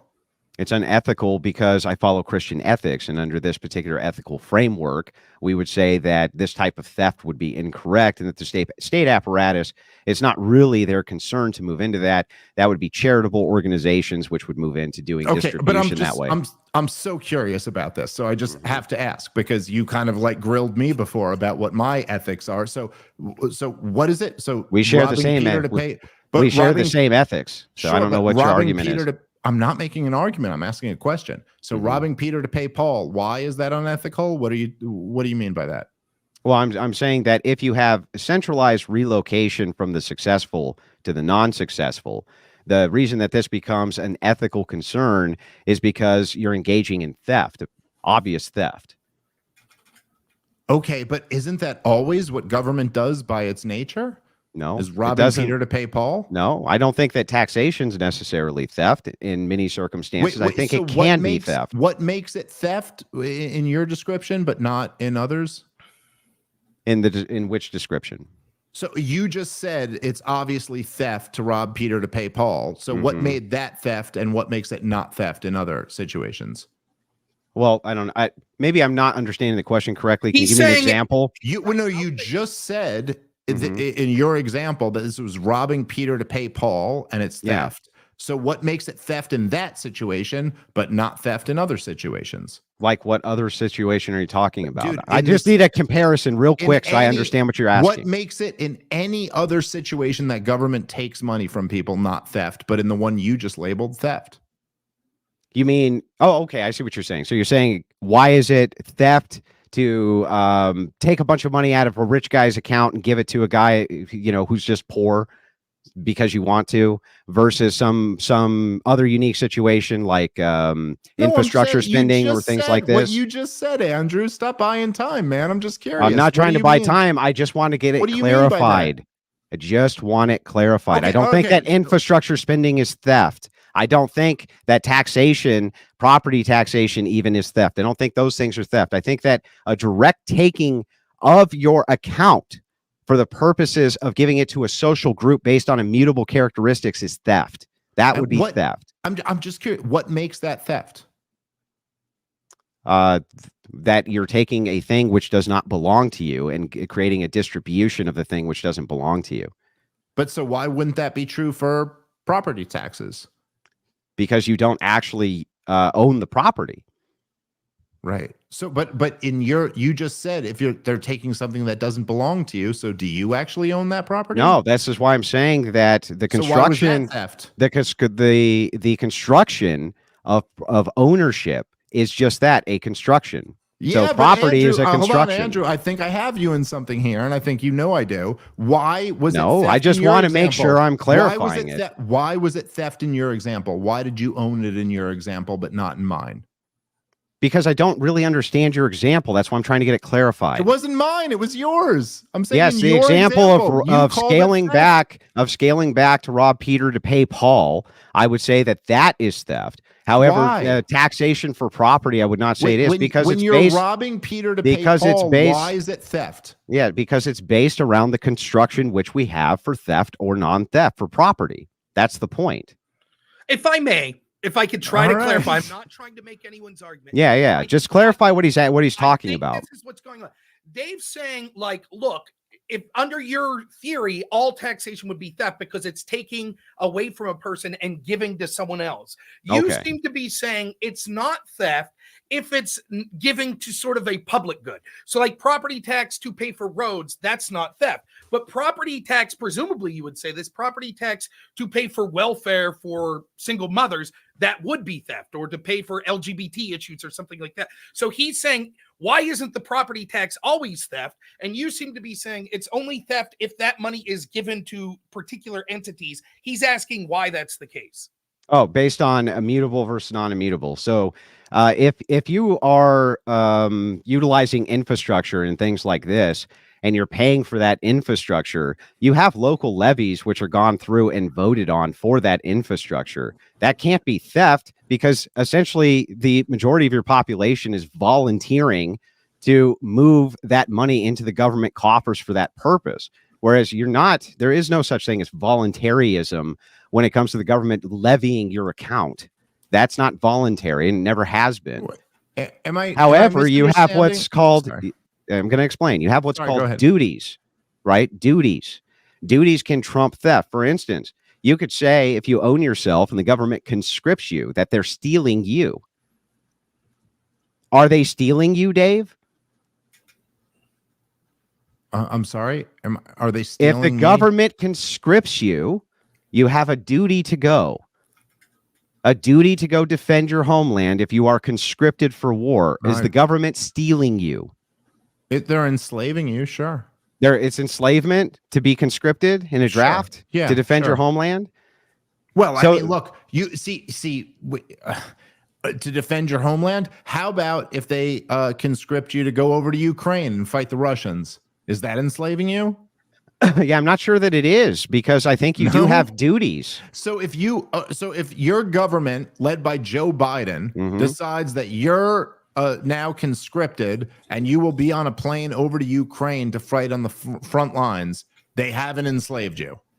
No, I don't think so. I think you have duties still in society. Don't you think you have duties to be conscripted? Like if you were attacked. No, I think we have lots of duties, but I think if Joe Biden tells you to go die on the front lines, you might be able to make good moral. You might be able to make good moral. Bro, you might be resist that. Dave, you might be able to make good moral objections to this type of draft, and the duty itself, that's fine. However, if your homeland's attacked and you're conscripted, that's okay, right? But how is that not enslavement then? Yeah, I mean, I'm not saying it is. Or maybe it's not. Or it is. It's enslavement to be drafted to protect the homeland if it's attacked by a foreign enemy, Dave? Yes. Essentially, yes, it is. Yes. Okay.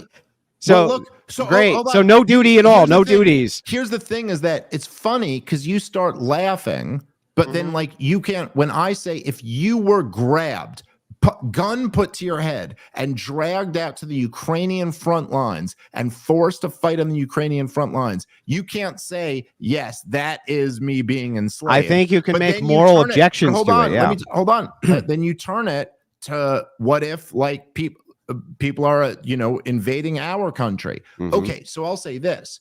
If people were invading our country and people like a foreign army is coming up through my neighborhood, I think you sure could make a moral argument that I have a responsibility to go to those front line. Right. This is the point when we're talking about the draft. So we're not talking past each other. Let me just finish this. So I think you could make an argument that I have a moral responsibility to go to the front lines and start fighting to make sure my family is okay. What if you don't have a family? Leave him finish. Huh? What if you don't have a family? It's just you. Okay, but I'm talking about me, and I do. So anyway, let me finish. But what if you didn't? Would you have a moral obligation then? Great. So let me just finish. Okay. So, but if I say make the judgment that I go, you know what? There's too many of them. We got to retreat and we got to try to surround them and come back. And someone puts a gun at my face and goes, no, you have to go to the front line right now. Then yeah, in essence, they have enslaved me. So then you're making my point again so that you understand. No, I'm not. I'll explain how. When you're talking about duties, you asked me, you said, would it be a duty? So I'm talking about what is a current duty. So I'm saying, yeah, currently that would be your duty. But the moral objections which you could make would be about just. You could say it's an unjust war, so therefore it doesn't fall under my duties. You are making the exact same claim. This is an unjust war. It doesn't fall under my duties, right? So if I'm conscripted, though, for a just war, like an invasion, then it does fall under duty. So then it's not enslavement, right? However, in both situations, it still would be enslavement by your ideology. You don't really have duty here. That's not really the distinction. The distinction is whether voluntarism versus force. So no, I'm not saying that. Like, if there could be a just war where someone still flees and abandons the war, but that doesn't mean that if they were but look, even whether you dereliction of duty, duty, whether you think it's justified or not, it would still be enslaving someone to force them to be a soldier in that war. So if you want to be a part of it. So if you're conscripted and your homeland is under attack, you have no greater duty to defend your homeland. It depends on the situation, man. Look, there were lots of people in Ukraine who fled, and I don't know that they were wrong. I don't know. Listen, a situation like the war in Ukraine, the United States of America and NATO provoked Russia for decades. Literally just poked what is that fucking bear. Dude, this is on a tangent that has nothing, no bearing on the moral. No. It has total bearing. Give me 2 seconds and you'll understand what I'm saying. They poked this bear over and over again until Russia invaded. And then when Russia invaded and Ukraine was about to get fucked up, look, I understand where there'd be people in Ukraine who wanted to jump on the front lines and fight again. But I also understand where there'd be people who go, listen, I got to try to get my family out and get the hell out of here. So it's not so black and white as to like whether like there's this situation where someone invades your country and it's just justified to fight back against them. I think maybe if you're listening, we're talking not about that. We're talking about conscription, though. So I do, and I'll steel man. Hang on, I'll steel man the point. Yeah, I'll steel man. Listen. Let me steel man the point. Last point on this, then we're going to get the closing statements because we have a lot of super chats and questions from the audience. So yeah. So let me just steel man your point. Your point is, look, this isn't so black and white. There could be situations where I could see conscription as being a duty. I can see it as not being a duty. I'm not arguing that. I just want a concession that at least sometimes it must be. And if at least sometimes it must be a duty, then you do have greater duties than just owning you. Just owning you can't be enough. There must be additional duties on top of that, like conscription. Sure. Well, look, if you're saying just owning me, again, I have a ton of duties on top of just owning me. I have a duty, an obligation to protect my wife, my kids, to provide for them, to give them a great life. If you own yourself, why do you have such a duty? Again, from what we said at the very beginning, It has nothing to do with owning myself. I do own myself. And why do I have such a duty? Because I believe in God, and God wants me to be a great father and a great husband. So God owns you. Okay. Listen, there's never a again, good place to end. I know that it sucks. We could keep going on with this. What we're going to do is do closing statements. All right. Up to 7 minutes apiece. We will start with Dave. You can say whatever you want. Andrew, don't interrupt. And then Andrew can say whatever he wants. So you can summarize the debate. You could any positions that you wanted to clarify, whatever you like for 7 minutes. Then we'll get to some audience questions. So go ahead, Dave. Floor is yours. All right. Well, look, let me just say before we go to these questions, I will say I have the feeling that Andrew annoyed me a bit in this debate, but I have a feeling I would really like the guy if we just hung out. And I actually have enjoyed some of the back and forths that we've had on this. So I would just say that I think there's been some points that are made here that I don't think accurately reflect the position that I'm taking, and perhaps I've been unfair in some of the positions Andrew's taking. So let's just say I own a book, like let's say, I don't know, one of these books right here. Okay, here, I got a book. Okay, I own this book. Now, it's a really good book to me. Now, let's say I get that book. Now, I've read it. I've actually read it twice. But let's just say I bought that book and I own it. And instead of reading it, I burned it. And you were to say, wait a minute, Dave, do you own that book? If you own it, it would be wrong for you to burn it rather than read it. The point is that, yes, I probably agree with you. It would be a better thing for me to do to read that book than to burn it. That has nothing to do with whether I own it or whether it would be right for someone else to come by force and take it away from me. I think that's kind of like the difference that's been, we've been talking past each other a little bit. I think that some of these outlandish examples about, well, if you really believe in self-ownership, then you can have no moral qualms about what anyone does with their self-ownership, just isn't accurate.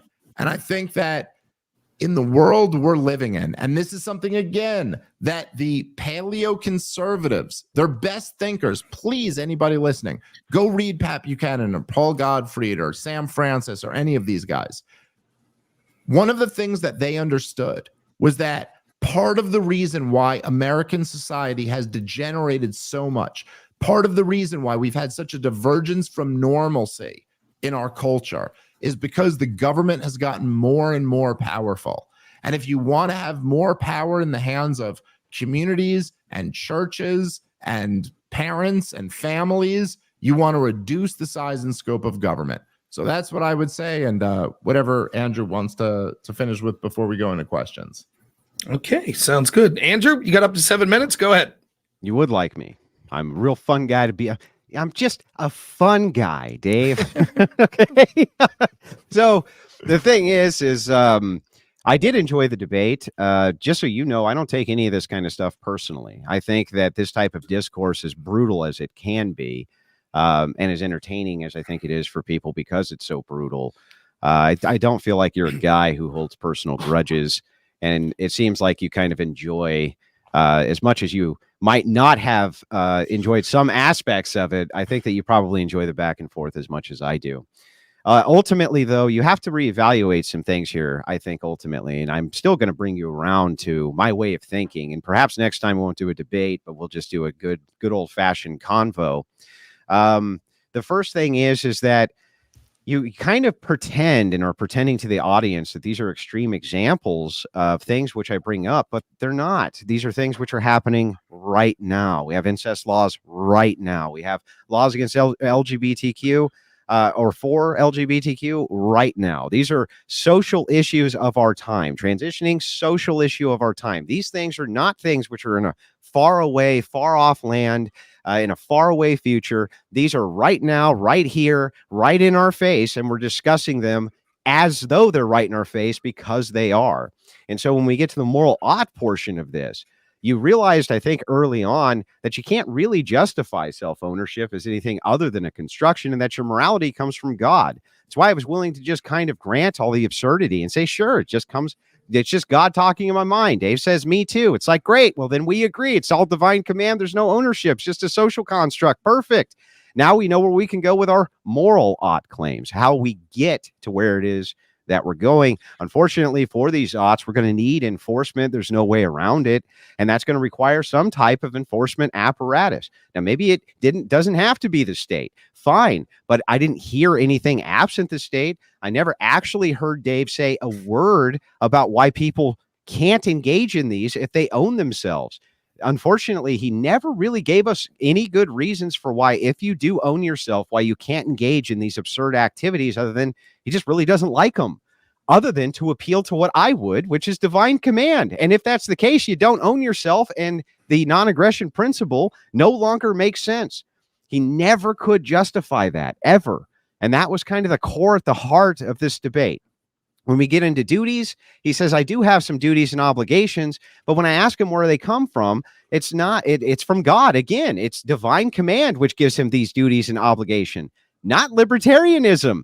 Libertarianism as a core isn't doing anything to advance what could be a duty inside of society. It's just unfettered rights. And all a right is a privilege absent a duty. When we get into whether or not can a person be conscripted, sometimes, maybe, don't know, kind of, possibly.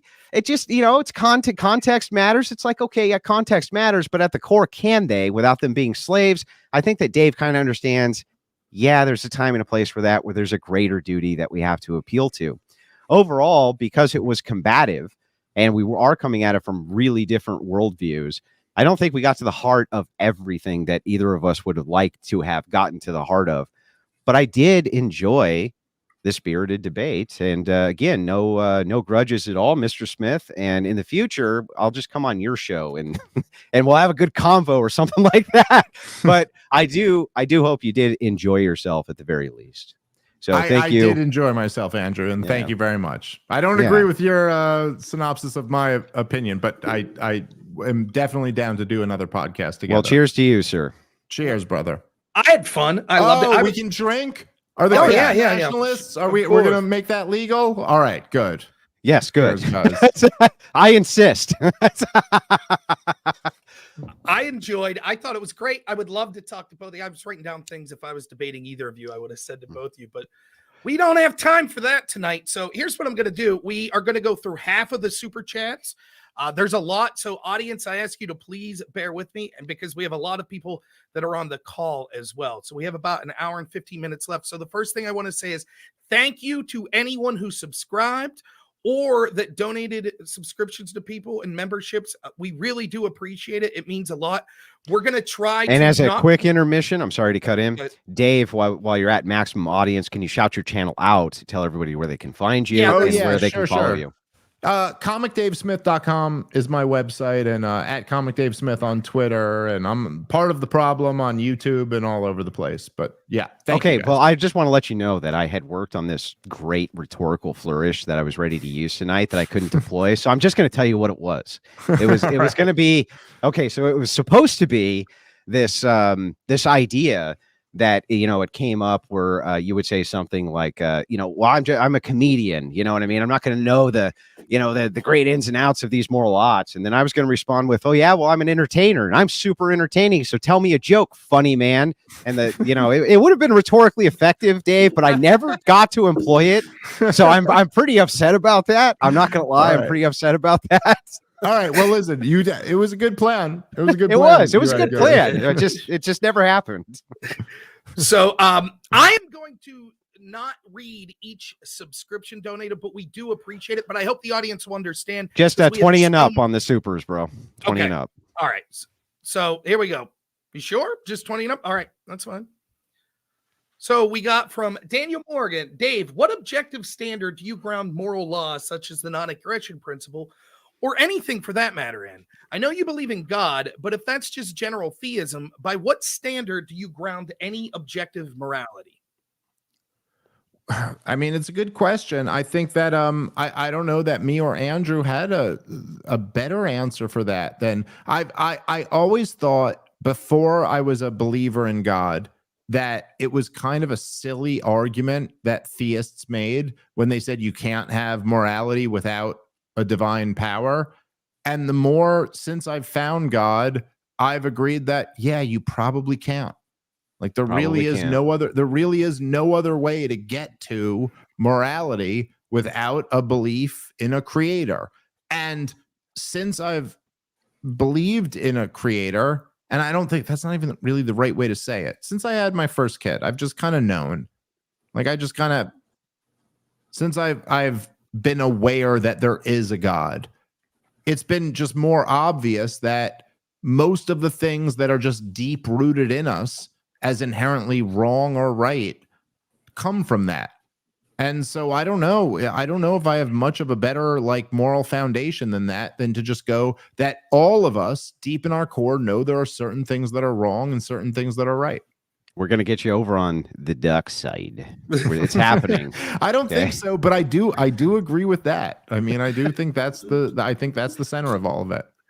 Couch Hopper Outdoors for $19.99 says, one time for the stepdads. Now, technically, Andrew said I shouldn't have read that because it was only 20 and up, but I figure we give him the close penny. enough. We'll give him the penny. Give him the penny. All right. In Biden's economy. I've known some good stepdads. By the way, Andrew, do you have a better answer for that than for me of like what's right and wrong? Like, is there anything better than that? Usually libertarians will use argumentation ethics, which I know you're a big but that's a different thing. I love argumentation ethics, but I'm saying that's a different question. It is actually a decent way to create justifications around moral oughts, argumentation ethics. It actually is. Yeah, I agree. But I think that ultimately, you can't really make. I mean, Zulu does this all the time. He seems to be pretty good at this. A guy named Liquid Zulu at creating justifications out of argumentation ethics. So I've enjoyed watching those debates, but I don't think that you can create good, objective, justified morality absent divine command. I don't think you can. No. Yeah. Unconventional Man says the argument is so good it got Dave saying to himself, "Shit." I think it's what for $50, and then he throws another 50 down. Wow, this guy, he must have been one of those guys that got one of those jobs Biden was talking about today. Unconventional Man for another 50 says slavery has been illegal for years. Yet here's Andrew owning Dave. Shit. Oh, you son of a bitch. I don't think that's what happened. I thought you could have got in with the shit there. You know, like we set you up on the first one and you didn't even get in on the second one. Pretty disappointed in you, Dave. I'm sure Dave will agree with this, regardless who you think won the debate. This guy for $50, Sean, says Dave is getting frustrated. LOL. I did it at one point. That's fair. Okay. You can be frustrated. I get frustrated in debates sometimes too. And what we'll do is if we have time after the callers, we'll go back to super chats that weren't worth 20, but we only have limited time. So we're trying to get through what we can. Blackest Panther for $20 says, Andrew thought he was debating an intelligent person and came in guns a-blazing. You overestimated Dave's grasp of debate or logic. Taking a debate stance doesn't mean you agree with the stance. It's a debate of ideas and not morals. Anyone want to respond? Just more shit talking than a question. I think that the two are inexplicably intertwined.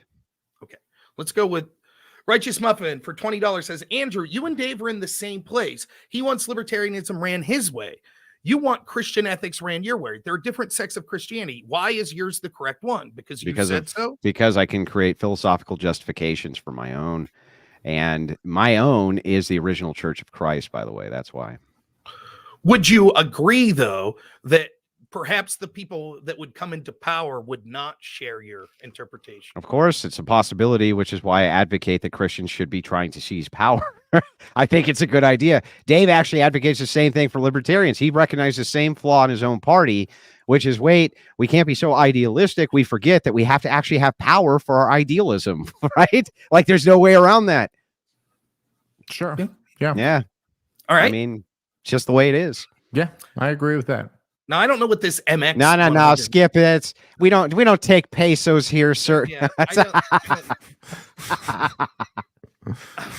a rural boy. I don't know that shit. Only dollars here. All right. Nick says for $20, was just thinking a few days ago that this is a discussion I would love to see, and here it is. Huzzah! Agree? I thought it was really good. Huzzah! Let's see a couple more. John the Wise Tushy for $50 says libertarian morality. Chase Oliver, I assume gay man for president. Please run from the Libertarian Party. Dave, any thoughts on? I know I've seen some of your thoughts on Twitter, but anything to say about Chase Oliver and what that says about Dude, you perhaps got to be libertarian better than that ideology? guy. That guy sucks, dude. Yeah, no, I mean, I'm not going to defend that, but what do you know, Just do it. Just run. Republicans got to be better than Donald Trump and, picking Nikki Haley, who he just guaranteed would be in his cabinet. And, I don't know. Yeah, it sucks. It sucks to be a part of a thing and hope someone who's going to represent it will represent it the right way and not get that. So You don't have to answer, but are you going to vote for Trump? Have you decided, or is it something you don't want to talk about? Honestly, I'm not a big believer in voting, but especially voting for president. But the idea of me doing something where it takes, I don't know, a couple of hours for you to have a 1 in 150 millionth say in it. I don't know. I do way more important shit than that. I don't spend 2 hours on something that unimportant. So it doesn't matter that much to me, but yes, I don't know. All right. I'm not going to vote for Chase. That's for sure. Zen's forehead for 1999 says, Dave, the argument that Andrew is making is that duties from the prism of theist morality entail the violation of self-ownership, which the non-aggression principle banks on. It's a contradiction of the two worldviews. Right. So basically, if I can interpret it, what he's saying is, if you adapt Christian ethics, then there is morality that comes from that is directly oppositional to the idea of self-ownership.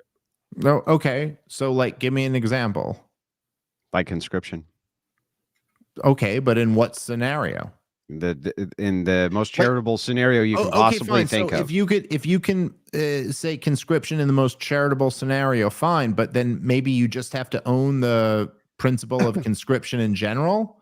So if we're just going to argue that, it's yeah, I think conscription in general is horrifically immoral. Yeah, but there's at least certain cases where it's not, right? I mean, maybe, yes, maybe. Yeah. But that's what he's getting at. Fine. But if we're going to move out of just the realm of pure theory into the realm of the real world, then conscription has been pretty evil most of the times it's been used. I don't actually disagree with that. I think that there's moral objections to that, but I'm not saying that I morally object necessarily to the duty of conscription, though. Okay. That's the thing, right? Fair enough, but still you would grant that handing people the power of conscription could lead to bad results. Handing anybody power for anything could lead to bad results. Fair enough. We agree with that. Vitellius for $20 says, for the disconnect on ownership, a person goes to a car lot and can control a car, but they don't own it. A person can control their body and actions, but not themselves. God owns that person. Yeah, I would say that that's true. That those who move towards divine command theory would say that God has ownership of you. You do not actually have ownership of you.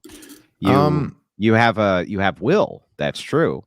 And maybe the only right that anybody's ever been able to really say is an actual right that I could maybe agree with is the right to free will. But other than that, I'm not even sure that's a right, because it seems like it's part of your just ontology. It's how men are built and women are built. It's part of what makes you you. So I'm not even sure I would call that a right. I think it's pretty clear to me that God has granted us with self-ownership. And that doesn't mean that we can't do very bad things with that self-ownership, or we can't do very good things with that. But most of the time that I'm talking to God, I recognize that he has granted me the ability to do what I want to do. And in talking to him, I'm recognizing that I know he wants me to do better than I'm doing. But it's my choice whether I want to do that or not. Does God own you? No. I wouldn't say, and when I say no, I mean that I think God doesn't own me in the sense that I own anything that I own. He's not just controlling me the way he wants to. I think it's very clear, and I think you'd agree with me on this, Andrew, that he's allowing me to decide. Have you ever prayed to God for intercession? Prayed to God for what? Intercession. What is that? I'm sorry. Like to intervene and help you in your life. Yeah, many times. So if God intercedes on your behalf in order to help you in your life, would he have to affect other people's will to do that? Well, no, not exactly. Not other people's will. He'd have to affect what happens to people. Like I've never prayed to God for him to like make someone who didn't want to come back to me or something like that. No. Right. Yeah, that seems kind of absurd, right? So but it sounds like you're giving prayed your to God to make sure that like my kids are okay. Sure. But like that's not exactly like praying that like they're not, I don't know, that it's not a violation of their self-ownership or something like that. But I've also never felt like, look, I've prayed to God to make sure, and by the way, it's very limited, the things that I've prayed to God for. And I intentionally try to keep it this way because I try my best to never pray to God for things that are just like self-serving or fleeting or anything like that. So I've prayed to God for my son to make it through his surgery okay. I've prayed to God for my wife to give birth to my kids and be healthy and stuff like that. But and every single time I've ever prayed to God for those very important things, I've always been making a deal with God in my mind, which is a very weird thing that really convinces me that I'm right to believe in God. But it's that I've always been making a deal where I go, listen, if you just make sure my son's okay, I'll do X, Y, and Z. And X, Y, and Z are always just bargaining with God. Yes. Yes. Sure. But X, Y, and Z is always just me being a good person. And that's one of the things that really convinced me that God's real, that I was like, how do I have this like just deep impulse that God wants me to be a better person? And I'll go, listen, if you do this, I promise I'll, whatever, I'll be a good father. I'll be a good husband. I'll be a good person, all these things. And while I was asking God to intervene in a certain way, what I was promising was always something only I could control. And I knew he wasn't going to like force me to do that or force me not to do that. I knew that it was my decision, but I also knew that he wanted me to do that.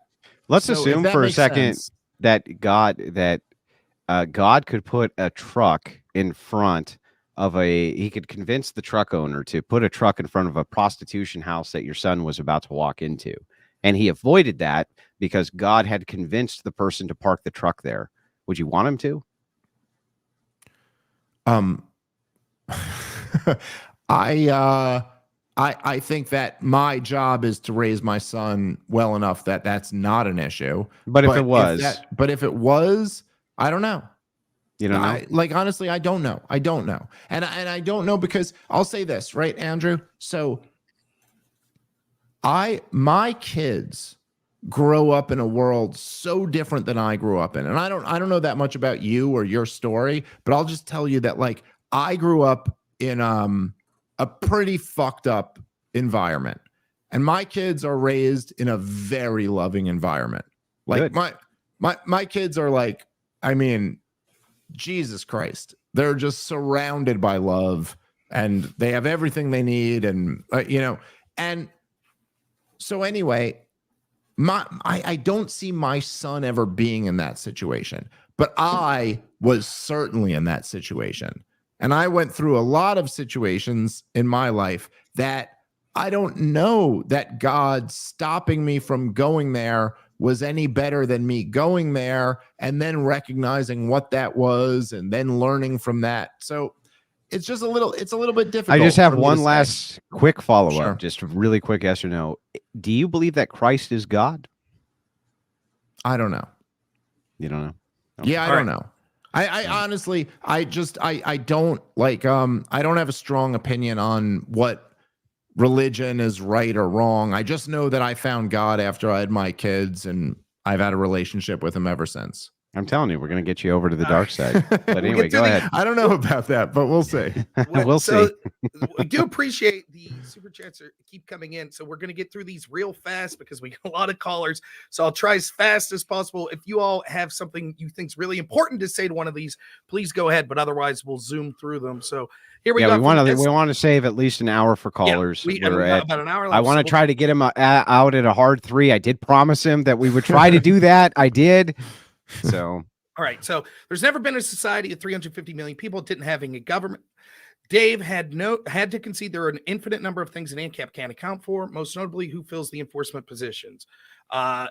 Department of Humanistics. But I don't think that's right at all. But okay, fine, sure. My libertarian neighbor, I shouldn't have read this one. My libertarian neighbor posted a newspaper ad selling his collection of Star Trek ships, and here I thought he believed in free enterprise. That's kind of All right, funny. that Come pretty on, funny. that's funny. That's pretty good. That's pretty good. Janitor 531 for $20 says, as an atheist lib who knows what's right and wrong with my deep gut feeling, answers the winner. As much as I disagree, at least he's a consistent religious person.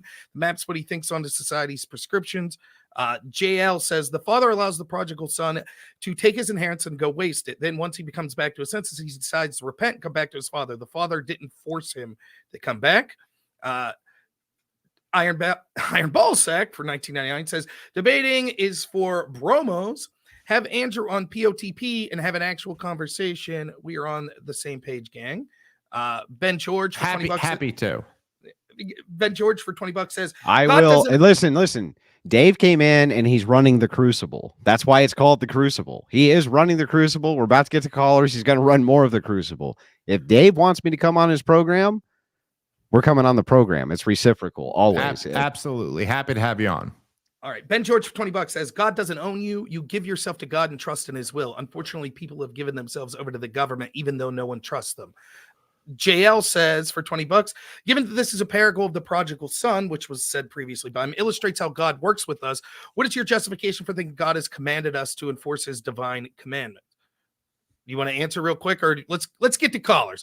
I'm sure that there'll be something reference that. Now, real quick to the callers. Okay, always save Casimir till last. Kaz, go get yourself a nice drink. We're going to give you the most time because you're the most adamant. You are the libertarian, Andrew. So go take your time and do whatever you need. Kaz comes last. So that's the rules. All right, that's fair. So I'm going to ask just two things of the callers. One, please abide by terms of service. Please, if you want to yell at people, that's fine. I think everyone. If they don't put on their camera and wave, other than spoons, we can't have them on, Rob. So anybody who has your camera on, you're going to get preferential treatment. All right. So cameras get preferential treatment other than spoons.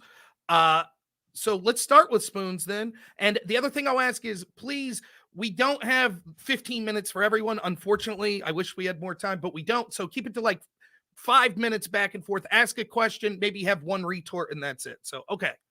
Spoons, go ahead. You're up first. Can't hear you. Why can I not hear you guys? There you go. Can you hear us?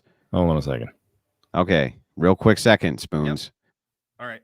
Spoons, we'll get you next, Spoons. All right. If Casimir's less, then we're going to go to Spiro. Go ahead, Spiro. You're up. Hey, can you hear me? Yes. Yeah. Awesome. Okay. Oh, damn, I have my virtual camera. Okay. So question. So Dave, you showed you have a book there. You said I own the book, yeah? Mm-hmm. Right. So the book is yours, yeah? You paid Sure. money for it. It's in your possession. So let's assume that this book, for a minute, because I'm trying to help kind of like show you the delineation between ownership and duty. This book, were you to read it, would give you the ability to become a significantly better human being, primarily to your family. Nobody else knows this aside from you. Nobody else gives one single shit whether you read the book or not. Your kids aren't going to give a shit. Your wife's not going to give a shit. Nobody's going to know the fucking difference, whether you read the fucking book or not. Do you, however, feel like you have some moral imperative to read the book to become a better person? Well, I mean, it depends on what the book is. Doesn't matter what the book is. The book could literally have the word T in it. Just by the nature of you opening the book and reading that letter T, magical shit happens and you become a significantly better person for everyone around you, but you're the only person that knows this to be the fact. I'm not sure what the question is. So I guess what I'm trying to delineate here. Let's say that I do. Reading a book about something that I care about might make me a better person. Is that the question? You know it's going to. You know it's going to make you a better person just by opening the cover. Do you have a duty and obligation, if you knew that book would make you a better person for your family, to read it? I would say yes, in a sense. So like if I'm if Peace. Okay. Yeah. Well, go let Dave Let's hear what respond. Dave has to say. The mic drop, I guess. That's a funny mic drop moment. Yeah. Fucking got this motherfucker with that. Take that, Dave. Well, look, I mean, I think that I have, and I've felt this way particularly. So I have 2 kids. My daughter is my oldest; she's 5, and my boy is 2. But I've really felt this more since I had a son.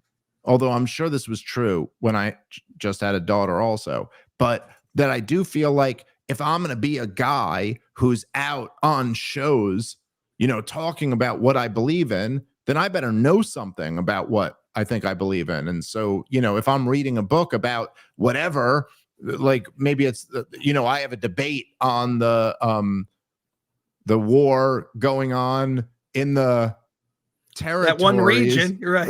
That one region. That region that was here we go. YouTube has their rules, and then the New York Times, you're not allowed to say occupied territories. So if I were to have opinion on the territory, which has been has had other people in it for many years.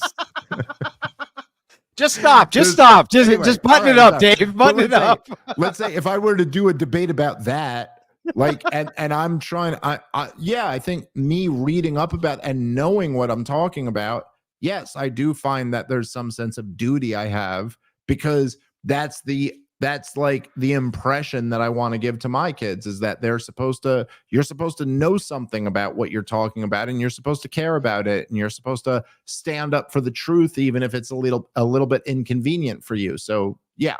Gotcha. Okay. All right. Remember, we're prioritizing people with their. By the way, I got a woman from the New York Times came up to me at the outside of the Libertarian convention and interviewed me for a bit, and I was like, "What's it like to talk about the occupied territories when you're not allowed to say occupied territories?" She's yeah. By the way, she just laughed. She thought it was so funny. It's actually pretty funny. Yeah, it is funny. All right, Jacob, go ahead. What's up, Jacob? I'm still mad that you didn't let me use my line, Dave. I'm gonna, you know what? Somehow I'm gonna like get it in this, whatever this next show. exchange is. I'm getting it in there. I'm glad, there, Dave. Well, Jacob glad is you the boys reason kissed I'm in- here, by the way. So I'm glad you guys kissed and made up. I was we had a rough opening. We had a little rough opening there. So I have a question for Andrew. Andrew, you said that taking money from like one person or one party to pay another is theft, but not when they're using it to like build infrastructure. No. Right? It can be theft. It depends on how it equates to Christian duty. So what is duty to the state?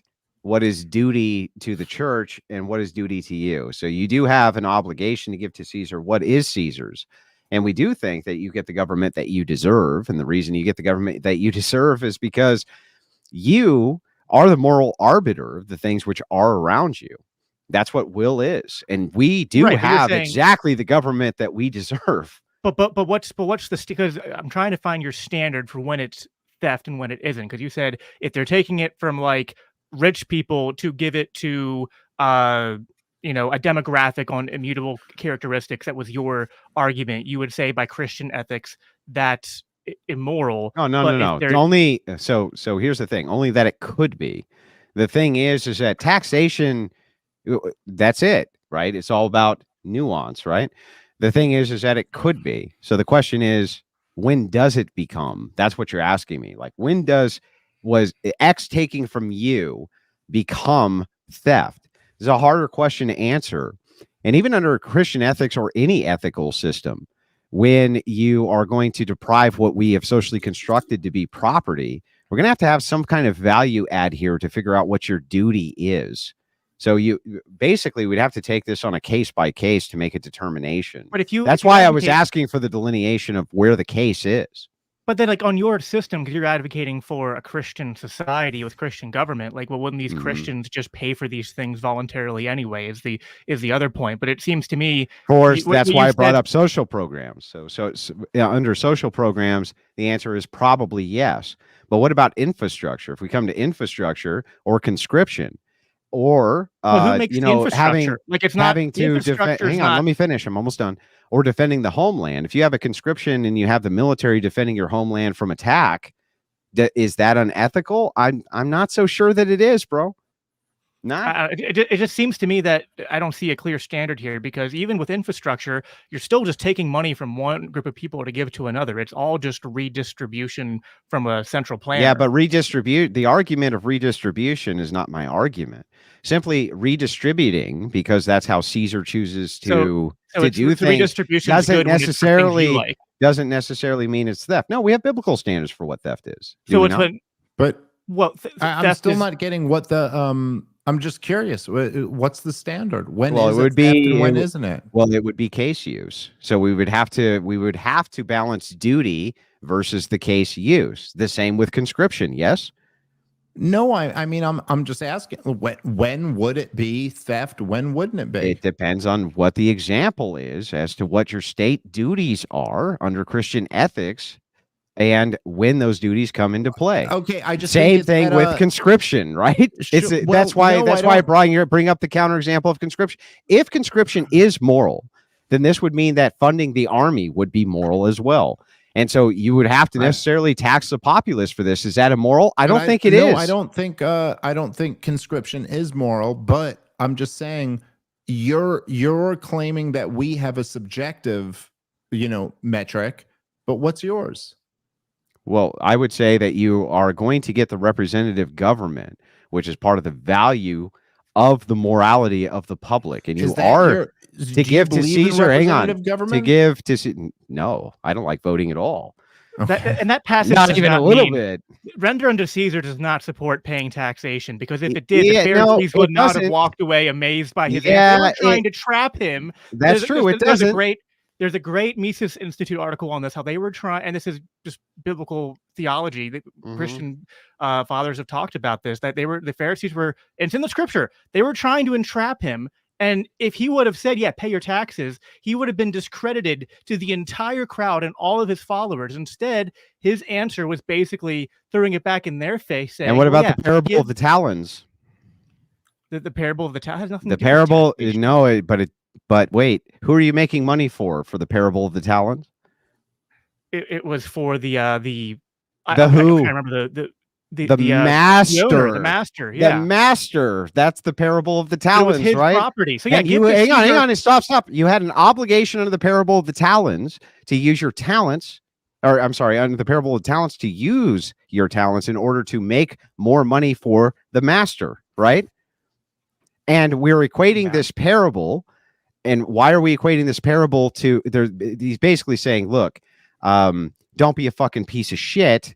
And when you're tasked with a duty, you should essentially give it your. Do it. Don't be lazy. Do it. Don't be lazy. Don't do this. Right. But there is a master inside of this parable. And the thing is that could the state be that master? Yeah, I think it could be under certain circumstances. Can we scale some things back? Sure. But we would have to take it on a case use, which is exactly what Dave's advocating. Case use. Fine. Come over to the ethics side, though. Okay, Jacob, we got to get the last word here, and then we got to get to the next caller. I know we get other callers. So, yeah, I mean, we'll have to get into this another time. I also just want to say, Dave, when you have Andrew on Part of the Problem, you guys please need to talk about. I'm tired of hearing this dumb myth from Michael Knowles and Andrew, and I told this when I was on his show a couple weeks ago, that libertarians duped the conservative movement.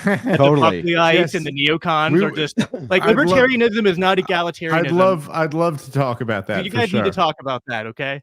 Sure. I'm happy to get into whatever Mr. Smith would like to get into. But yeah, the thing is, Jacob, is like, I don't believe that you think ultimately. I think that I can give you many scenarios where taxation, you wouldn't consider it to be theft, including conscription for the homeland. And so the thing is I don't know how we could adjudicate this except on a case-by-case basis where we could apply the ethical standard to it.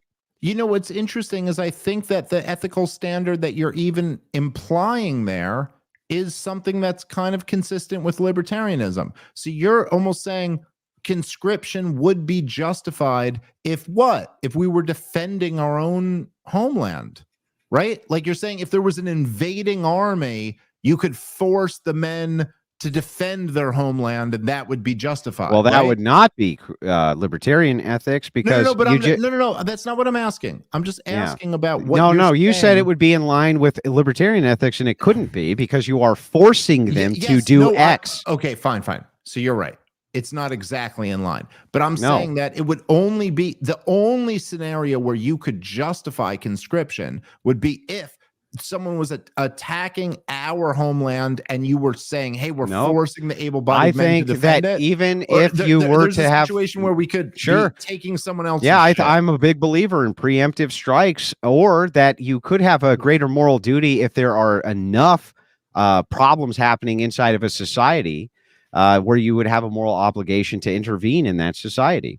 I Okay. think that's totally acceptable. Okay. Okay, All right. Jacob, thank you so much for the call. Really appreciate it. All right. Jacob, thank you. By the way, it's good to see you again, Jacob. All right. And by the way, thanks for vouching for me. While it started off rough, I think me and Mr. Smith are going to be pals out of all this. I do. I think we're so. we're becoming great friends. All right. Now you do. Before you go, I just want to say, objectively, Andrew's lost the debate. He said he was going to make that comedian joke here. He did not do it. He did said That's not. true. That's during it. the next call. That's true. That is an Loser. L for Andrew on that one. That's true. I'll take the L on that. All right. Not your dude. Go ahead.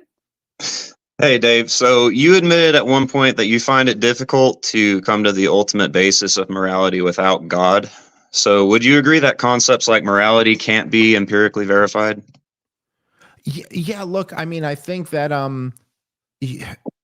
there is something about, as we talked about earlier, the Hoppian argumentation ethics that I think does kind of do an end around the is-ought dichotomy. And I think there is something to that.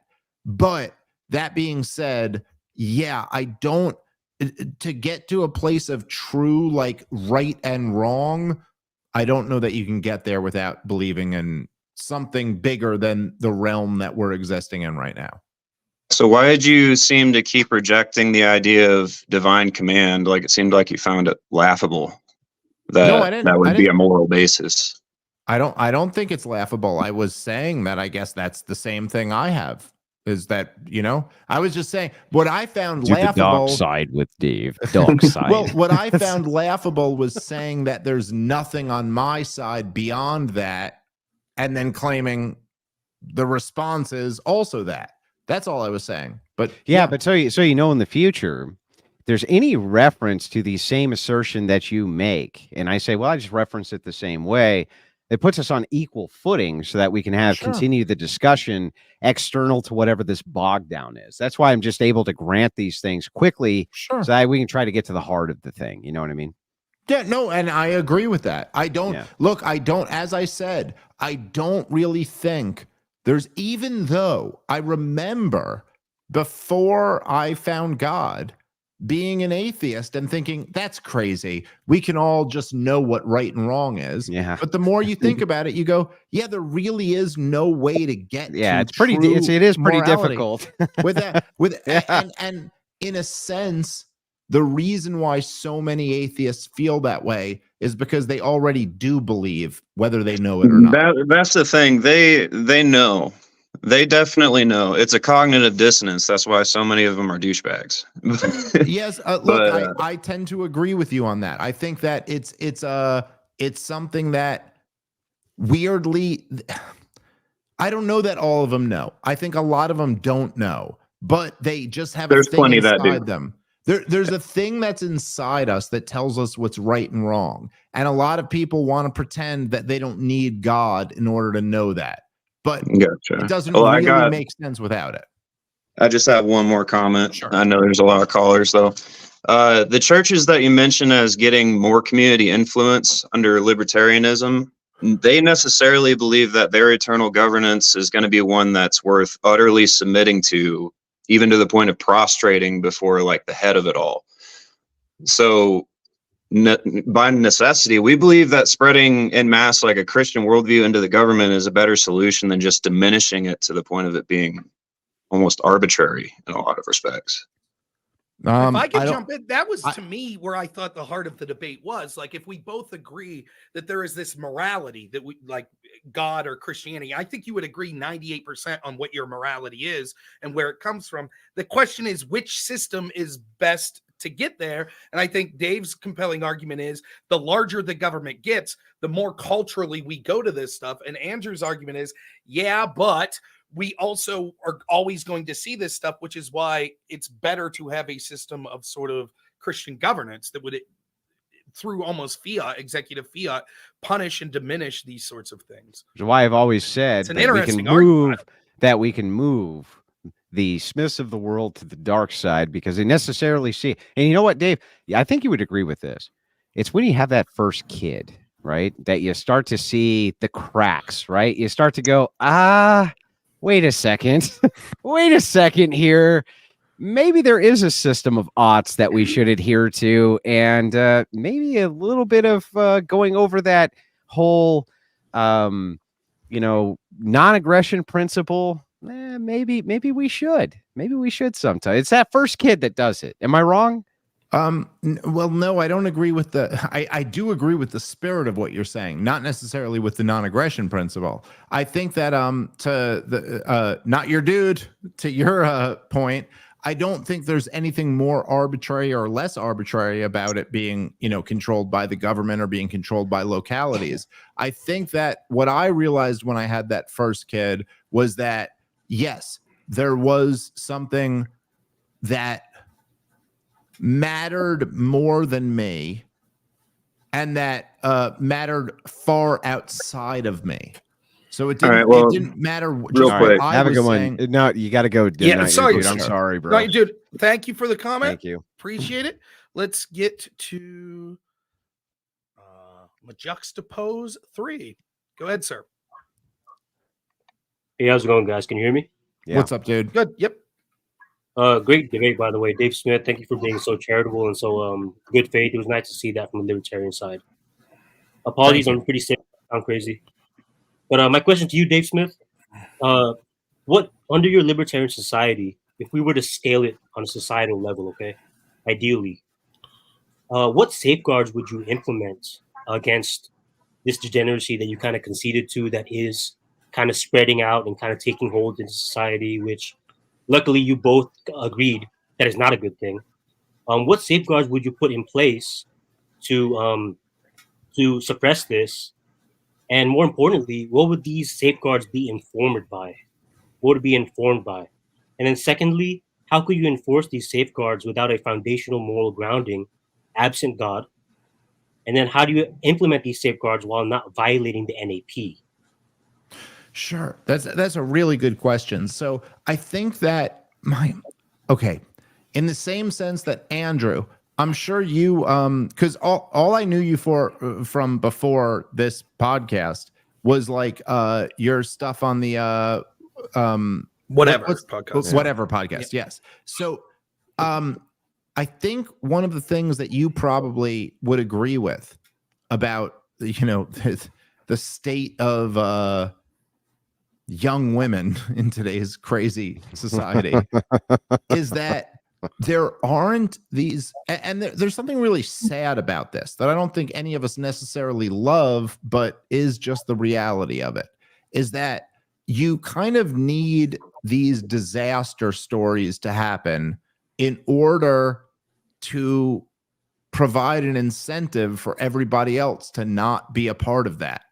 And like you could think about like what I'm trying to say is, so even if you think about like the law. Yeah, I think I get it. Like social shaming, so that we can put these people up and show, don't be like this, essentially. Sure. Like in the same sense that if somebody doesn't get health insurance and is like, I'm not going to pay for health insurance and I'm going to ride my motorcycle at fucking 90 miles an hour, and eventually they fuck themselves up real bad. Like, I'm not saying you don't want them to get taken care of, but there's also something where when they're an example that goes real bad, you go, that's why everyone else gets insurance, doesn't exceed the speed limit. You know what I mean? Like, and there's something about that where. But that's that's basically all law. So all law is essentially tailored to the outlier, right? The outlier does something fucked up and ruins it for everybody else. Sure, but I think that government by its nature tends to pervert these incentives. So it tends to say, hey, if you're a single mother, don't worry, we have a safety net for you. If you do this, don't worry, we have a safety net for you. I disagree. I think that government types, there's different government types. I think that in a full bird democracy, sure, That's what you're going to see, because that's what people are used to looking at due to the fact of sensationalism, media sensationalism. But I would equally put this burden on corporatism and NGOs. Well, hold on. Going but in. Yeah, go ahead. So you're saying government does this when it's democratic? Yeah, I'm saying that I think that you could have a perfect authoritarianism, at least in theory, where most of this type of stuff doesn't happen. Or you can have pure democracy where all of this stuff does happen. Or you could have perfect democracy where none of this stuff happens. And this is because I think that most of it revolves around the moral foundation of the people group who push these types of, in other words, I don't think necessarily any single type of government is more or less immoral. Rather, the people which prop the government up are more or less immoral. So, okay, so I guess where we would maybe disagree is that I would argue that government, by its very nature, is taking from one group of people and giving to another. It can be that way, yes. No, I mean, I think that there's actually no other way it can be. That government, by its very nature, is taking from one group and giving to another Then group. this is what humanity is demanding that they do then. Perhaps. Sure. And if it is what humanity is demanding, they have their own ownership of themselves to make the decision that that's what they want. Well, that's a whole different claim. But I'm just saying that government, by its very nature, is taking from one group and giving to another. And by that very nature, they're taking from the group that is supposedly has something good and giving it to the group that has a not good. Like that's the very nature of it. And by doing that, they're disincentivizing being good and incentivizing being not good. If you were a singular person who problem owned, worse. I don't think so. So here's my rebuttal. If you're a singular person who owned half of the land in the United States by yourself, you owned it. You, through machinations, were able to accrue enough wealth to do so. And all the people on that land had to live by your laws because it's your land.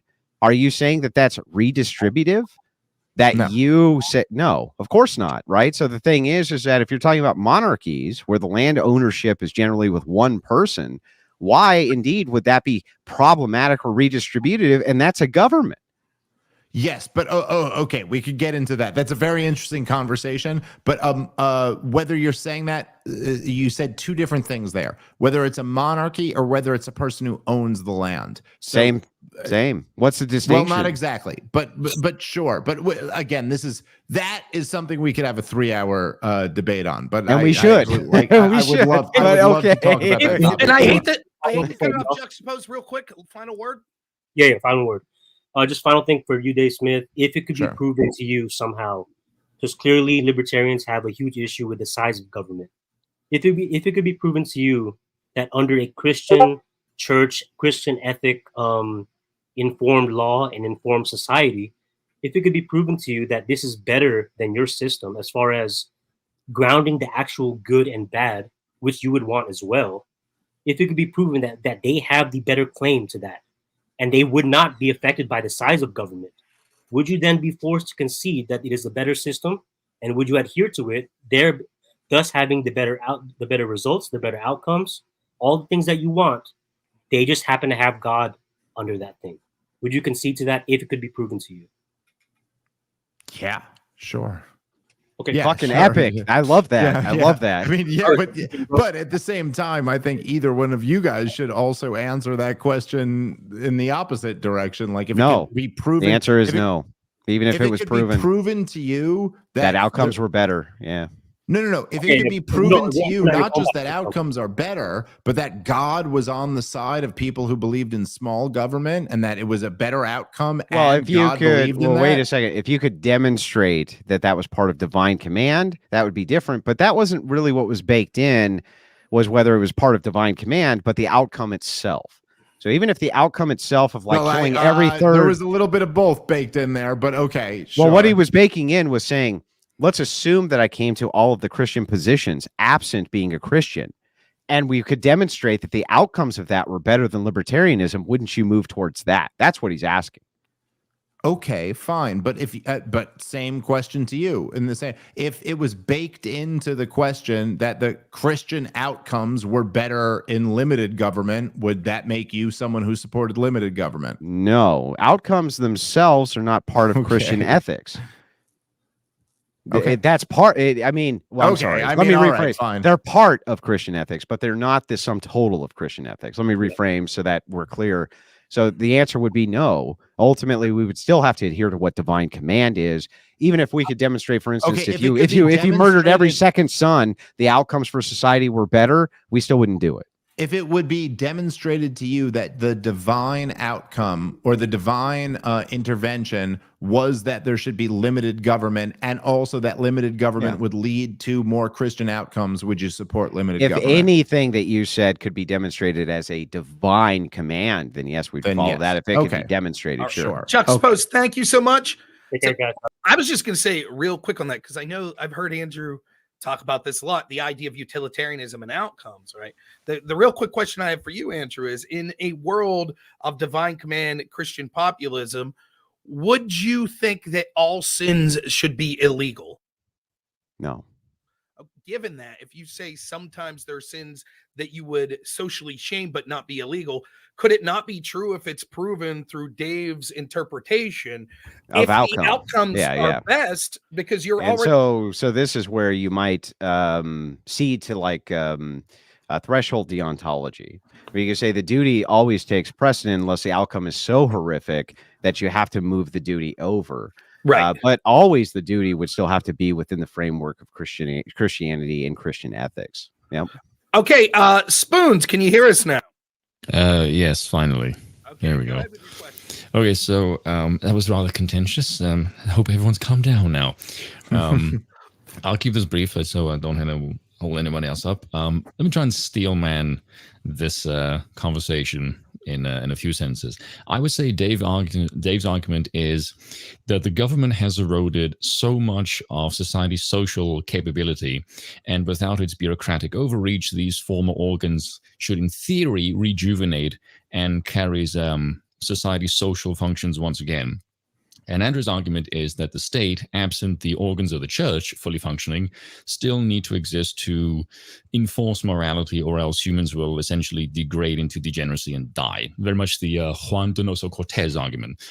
I would argue that if you're contemplating ways to reorganize society because you're in need of mitigating the overreach of immoral actors in the state, what you're dealing with really is a crisis of great men in society. So democracy is a natural, and so is the concept of picking people as members of the state. So saith Robert Filmer, which I'm sure Mr. Smith has read, and if he hasn't, he should, because then he can be a real libertarian and become a monarchist. You're incorrect in one part of this. So Which is? I appreciated the steel man, but actually the heart of my argument was not just based around the idea that you need to have government enforcement in order to stop degeneracy, which I would agree is true to at least some extent. I think even Dave would, but rather the idea of self-ownership itself being the justification for not having a government which would enforce this. So that would be my one pushback towards you. And I think that that's key. And while me and Dave, at first, he kind of thought maybe this is pedantic, or maybe this guy is being bad faith or whatever, because he probably hasn't seen the pushback on that particular argument. I do think that it's a super important argument because it's a bottom line pillar. Yes. It's a pillar which supports this. You see what I'm saying? Yeah. So that would be my one pushback to the steel man. Yeah, it was kind of weird because I was trying to figure out what is Andrew actually trying to say. And then there was one point where you said you basically want the social contract to be beyond just a social contract. Like it needs to be, I won't say reinforced, but backed up by a higher power. Yeah, I think that it's necessary for us to have a moral society. And this is what Dave is alluding to as well. So he's saying when it comes to his moral oughts, he has to go to the divine, or he just doesn't have any. And this is my kind of problem with this idea of self-ownership institutionally anyway, and why I think that this kind of collapses on itself over and over again. Yeah. All right. Spoons, thank you so much. Yeah. Appreciate the call. Yeah, appreciate it, man. Yeah. Hey, real cheers to you, Spoons. He is a friend of mine from, I don't know, some European shithole. Yeah, Who the what's up fuck? with that? Nobody cares about European shitholes. But anyway, next call. Don't worry, we got another. Don't worry, the accents, we're saving them for the end, huh? So, all right, we got Grid Motorsports. Go ahead, Grid. Hey, how are you guys? What's up, Everybody dude? good? Dave, I really actually really appreciated your arguments, as ineffective as they were. It's tough. It's tough arguing with Andrew. I have just a couple of things, and I'll try to be as quick as I can. I was very curious. Do you consider our current government a failed republic? Is that to Dave? The question's to Yeah, Dave? to Dave. Do you consider our current government a failed republic? Back your mouth away from the mic, by the way, Grid. Yeah, I don't know, dude. It's a weird thing to listen to someone like this ask you a question with like a backhanded insult, like in front of it. Like, I liked your arguments, as ineffectual as they were, as he swallows his mic like it's a big dick. I don't know who are you, dude? So you're just going to go straight to the ad hom and not answer the question? No. That's exactly what I'm going to do. Okay, that's like, cool. it's just a weird thing for someone like this to like just throw down an insult and then ask a question as if I'm going to like really entertain it after that. Yeah. Okay. What else you got, buddy?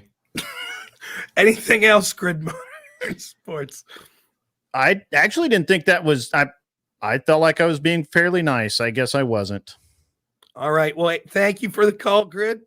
As ineffectual as your arguments were. I thought you were quite handsome for an ugly man. So thanks. I'm just messing with you, man. Thanks for calling in. But am I crazy that it's a weird way to just ask a question of somebody? No, I don't know. I always let that shit roll off. I mean, I All do, right, fine. personally. I guess listen, I'm on your show in front of your audience. Do you want didn't. to answer? If you would like to answer the question, No. Okay. I don't even remember what it was. Are we a failed republic? I mean, sure. Yeah, I guess. I assume that he was going to have contention with the word republic, is my guess. I mean, at one point, was the United States of America a republic? Yeah, I think there's a strong argument for that. And are we a failed republic? I think we're a republic who became an empire, which is pretty common. And then it failed. Okay. Next, I don't know. Andrew, do you disagree with that, by the way? With like saying that we were a republic that became an empire? Well, we were a republic that became a democracy. Kind of similar though. Yeah, it kind of is. It kind of is similar, but Kinda yeah, similar, it's a yeah. republic that allowed women like Rochelle to vote and fucked us all. It was We allowed Not women like me. women not women like you. and by the way, also women like the previous caller. He also got to vote. I'll try not Rochelle. to eat the mic. Okay. Maybe you're right, Andrew. I should have let that rolled off my shoulders. It's all right. It's all good. Rochelle, go ahead. Okay, I want to introduce a framework that I've created. It's the 3 spheres of government. There's criminal, commercial, and social. And so criminal is violent crime, and there you're justified in throwing people in prison and using violent force to stop their criminal acts. And then there's commercial, which is going to be running the economy, the currency, banking, stopping fraud. And there, the punishment is fines, and if they don't comply, boycotts, blacklisting. And then everything else is in social, the social sphere, government. And they can't use violence against you, but they can You got to get to the question. What's the question? So, like, do you think that the government should come in and throw you in prison for smoking cigarettes? No. Okay, so you think it should be a social, well, maybe you don't. Maybe you think it should be accepted that a social sphere rule, that there should be social norms. And these can be organized. These can be like an actual organized government that you can be a citizen of. And if you don't follow the rules, they kick you out and you don't get benefits anymore. Like a covenant community? Yeah. Yeah. And so, like, I think there's this huge disconnect where you're not understanding that, like, yes, it can be wrong to do all of these things, but it's yeah, but I not don't think this okay is wrong. Well, I think it is. So Yeah, but I know, don't I think- know. But if you're just making the assertion of thing wrong, then I'll just make the assertion back thing not wrong. Tell me why I'm wrong. Well, then we can say the same thing when you say anything about any of the rules that you Right, want to which make. means it would come back down to force doctrine, which is the entire thing that is at the heart of our argument, which is around ownership. That's the whole point. So if you assert that smoking is wrong, and just assert that it's not wrong, and then the burden falls on you to tell me why it is wrong. Well, it doesn't force. exactly. The burden doesn't exactly. Listen, I don't exactly agree with Rochelle, but the burden doesn't exactly fall back on anyone else. If anything, you've made it 50-50. So Oh, if sure. If So anything, it's not that the burden falls back on someone else. It's that you just haven't proven your case any more than they. We don't, prove but we their don't, case. but we don't need to. If it's just a preference assertion, then it's just going to come down to force, right, Dave? Well, yes, but the burden. Then I'm right. No, not at all. So the burden doesn't come back to the other person. You're not right in that. What you're right in is saying that. And by the way, I if agree the with person you. says you shouldn't. Huh? If the person says that you should not do thing X, the other person says why, that is your burden. No, not exactly. It is. It's okay. So you say someone shouldn't be gay. Yeah. That would be my burden to make the demonstrable argument. Yeah. And the same way that someone said to you, you shouldn't smoke. And then they say, why not? Why not? Yeah. So the burden falls to you. Why not? No, the burden would fall to them. Why not? Wait, the burden can't fall to them both times. Yeah, it would fall to them both times. So if you ask me, why is homosexuality wrong? If I assert that it is, the burden's on me to demonstrate why it is. If you say smoking is wrong, Okay, and so I why? say, okay, why is so- smoking wrong? The burden falls on you. Okay, Both fine. times. Because So, it puts a so- burden on wait, the wait, healthcare hold on. system. So the burden for homosexuality falls to the person doing it, right? No, the burden would fall on the person saying you shouldn't do it. So that's you. So what do you say to that? Well, I have several arguments against homosexuality. The first of which being it's a non-reproductive promotable activity, which is So is terrible for fucking society. Smoking's bad too. Can be, perhaps, but it does not promote. By the way, a- I'm so pro it does not. smoking. I would say that For the record, smoking. I support smoking. I would say, hang on. I would say that knowing that you're going to have a cigarette after you have sex leads to the reproductive activity of sex even more, Dave. That's a weak argument. Andrew. Why are you laughing, Dave? You know it's great. You know Listen, it's- For the record, as I said at the beginning, I picked an argument I didn't believe in at all. Yeah, fair enough. Man, I think it's so lame that I vape and you smoke. You win. It this is debate fucking just lame. on that Stop alone. fucking vaping, dude. What the hell is wrong with you? You know what it was? Rochelle, do you have a last comment? Because we I'll have two tell more you. callers to get to, and we're running out of time. So last comment, Yeah, real quick. because both put a burden on the healthcare system. Whether you're spreading STDs or you are getting lung cancer, you're putting Yeah, a why is burden that on bad? the healthcare system Why is that bad? because you're costing money for everybody who's paying in, and whether And why that's is that bad? because we want to live in a functional society where everything is Oh, super expensive. so it's just down to your preferences. You want to live in a functional Everything is society. down to No, she's got a better. Listen, Rochelle's not doing the best. No, Rochelle, it's not a good but argument. It's no, coming down to it's preferences, decent. bro. That's No, it's not because decent. you're imposing your will on other people, and so there's an argument there. By the way, No, I'm it's not gonna preferential. argue against smoking cigarettes. Smoking cigarettes is so goddamn cool. I wish I Yeah, was but still what are you? cool But like what are you? But I mean, what are you fighting against here? All we've been able to do very quickly is reduce this down to preference. And if it's just preference, well, it's my preference to smoke. It's your preference but to have this again, society. Those but aren't good grounded foundations for an argument. You just haven't. Sure, you can say that, but it's just I don't know. That you still haven't won the argument. At best, what you've done is tie. I don't need to win the argument. If you say it's just a preference and I say it's a preference back, you haven't justified why I shouldn't do the thing. So therefore, I'll just continue to do the thing. But I you don't haven't need either, to. so It's a not my tie. burden. It's not my burden. I think what Andrew okay. said, because the extension of this argument, correct me if I'm wrong, Andrew, where you're going is this is why force doctrine is what's important, right? Because Right. you need to persuade, you have to have some sort of backing, and you need to be able to persuade and be able to use force to stop Andrew, because otherwise it seems self-evident to us, like, well, yes, a workable healthcare system is good, but where do we ground our morality from? Well, Christian ethics or the Mhm. ethics of God. If you don't have those ethics, at the end, your underpinning is going to be subjective in some way. And if Right. you're And so more- it's just going to come down to who can enforce whatever their preference is. If the argument is that whoever can enforce their will be able to, sure. Yeah, that's Sure. right. But that's Yeah, what the yeah, sure. argument That's- of but that's preference just the always comes reality of down the to. world. That's right. but That's my the whole reality of the argument. world. That is my Rochelle, whole argument. we But, get that's, to- but thank you no so one's much, Rochelle. arguing that. That's But clearly they- and but right they- if- now, Bro, and right they are. now, Andrew, Joe Biden and his administration can enforce their will on you. That's Okay. right. But the thing is can they do it from a justified position or a preferential No, position? but now, no. Now you just moved back into a different territory. So can they justify it? Okay, that's a whole different thing. Yeah, but than if it's just not saying might justified, makes it's a right. preference. And I don't Okay. think might makes right, Sure. but you would agree with me that might makes. Okay. Yeah, but Let's- that's what I just said. Yeah, but you're making my argument for me. That's why we would reduce Rochelle down to, is this anything other than an axiomatic preference? If the answer is no, then why the fuck do I care? If you All don't, right. absent the force, what do I care? Right. Sure. We got to get Okay. to Glenn. He's actually smoking a cigar, so his Yeah, I opinion just want to matters. say both of you guys are a bunch of bitches. Like vape, cigarette. Why don't you get a cigar, you guys? Cigar. All right, fair Fair enough. enough, wait, Fair- wait. You wait, win, I sir. do smoke. I know. cigars. Shut up, Andrew. This is for the. Shut up. Go ahead, Glenn, with your question. One, I have a problem with Dave talking about us motorcycle riders driving really fast. Okay, What? don't ever do that again. I will find you. Come Come find me, motherfucker. So the argument seems to be more based on what Christian ethics versus libertarian. Like, what is a libertarian? A libertarian is just a conservative that likes drugs. What?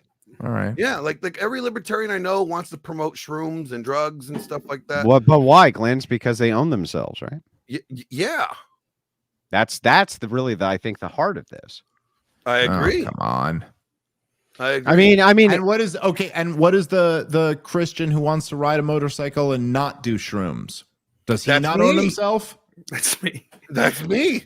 Okay, so do Yeah, you not well, own I'm- yourself? yeah, I'm not sure No, that he I does. actually- See, this is what's I so belong this to is what's God. so stupid about this is that someone wanting to do mushrooms is the same claim of self-ownership as someone not wanting to do mushrooms. How? It's just- because your claim is that you own yourself, so you don't want to do it. Listen, how about this? Wait, Glenn, do you have a- you that wanna get a doesn't final logically follow, Dave. Yes, it does. No, it doesn't. So what if you doesn't say logically follow? if you say, well, nobody owns you and you don't own you, so you can do whatever the fuck you want, right? Because there's no ownership of anything, right? Then you can do mushrooms. However, if you make the claim that we ought to be able to do mushrooms without anybody enforcing their will on us, then that is making a different claim, which is that you ought not do this because it's bad because blank. Okay, wait, hold on. So you're saying you ought to be able to do mushrooms but still not do them? No, that's not what I said. I So thought that was what you said. let I'm me sorry. explain. Let me explain it again. Assume that nobody owned anything. We're in fucking socialism utopia land, okay? There's no Sure. ownership of anybody. You can just do whatever the fuck you want. That doesn't actually prove you own yourself because you can do mushrooms. But if you say the reason you should be able to do mushrooms, absent somebody coming in and telling you you can't, right? That's a different claim. That's saying you ought not do that because you own yourself. So, Okay, so you're let's actually say- conflating two different claims. No, me. I don't think I am. So let's say you're in that socialist utopia and someone hands a bunch of mushrooms out to everybody and you go, I don't want to do these. Yeah. That could easily be construed as you saying, I Sure. own myself. But what if they go, so I you're going don't to wanna fucking do them. You're going to fucking Yeah, do you them have whether to. you like it or So not. you were- I'm so stuffing them you- down your mouth. So you would be violating that person's Right. self-ownership. So now we have a second claim. So what's Right. happening is the Okay. reason you have a non sequitur here is because you claim if nobody owns anything, then you can do whatever the fuck you want. But nobody disagrees that that is the case. It's only if you are making an ought, you can only do X because you own yourself. That's where we have a problem with the claim. Well, Yeah. no, I'm not saying you can only do X because you own yourself. I'm saying you should be able to do what you want to because you Oh, own really? yourself. So then why can't I stuff the mushrooms down your mouth? Because you don't own me. Right, because you own yourself, and that's the claim. Right. So what I still We're am asking missing your why point. ought I not stuff or make you do what I want? No, that's not what I was ever asking. I was saying that the claim to say I don't want to do mushrooms is the same to claim I do. It's not. It's a claim of Yeah, self-ownership. okay. That, So now if it's you- a different claim to say I'm going to force somebody else yeah, to. Sure. But it's not an ought. And so what we're getting into That's is not. ought. I wasn't even saying that. Okay, I'm just saying. listen. Okay. All right. Let me say this, Glenn. Thank you so much for the call. Really appreciate it. Thanks, think Glenn. I'm only cutting this off for this reason. I believe the next caller will have a lot to say on this very specific question because I know him and I know he's a big proponent of the non-aggression principle. So, Casimir, go ahead, sir, with your Hello, question. gentlemen. Hi, Can you hear me Kaz. fine? Hello, It's sir. nice to see you, brother. How are you doing? I'm doing quite well, thank you. Good. I'll get right to the meat and potatoes. First, I heard the Caesar got mentioned. I think Caesar got his due from Brutus. I think Brutus gave Caesar his due.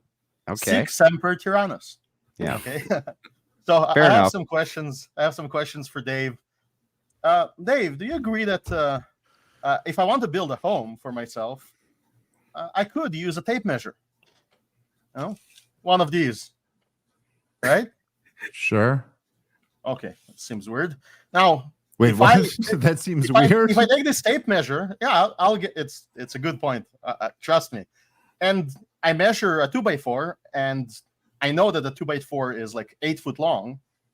And then this bloody thing tells me, oh no, it's 12 foot. But I know I measured it with other tools. I know it's 8 foot long. But this thing tells me, no, it ought to be 12 foot. Would that be a good tape measure?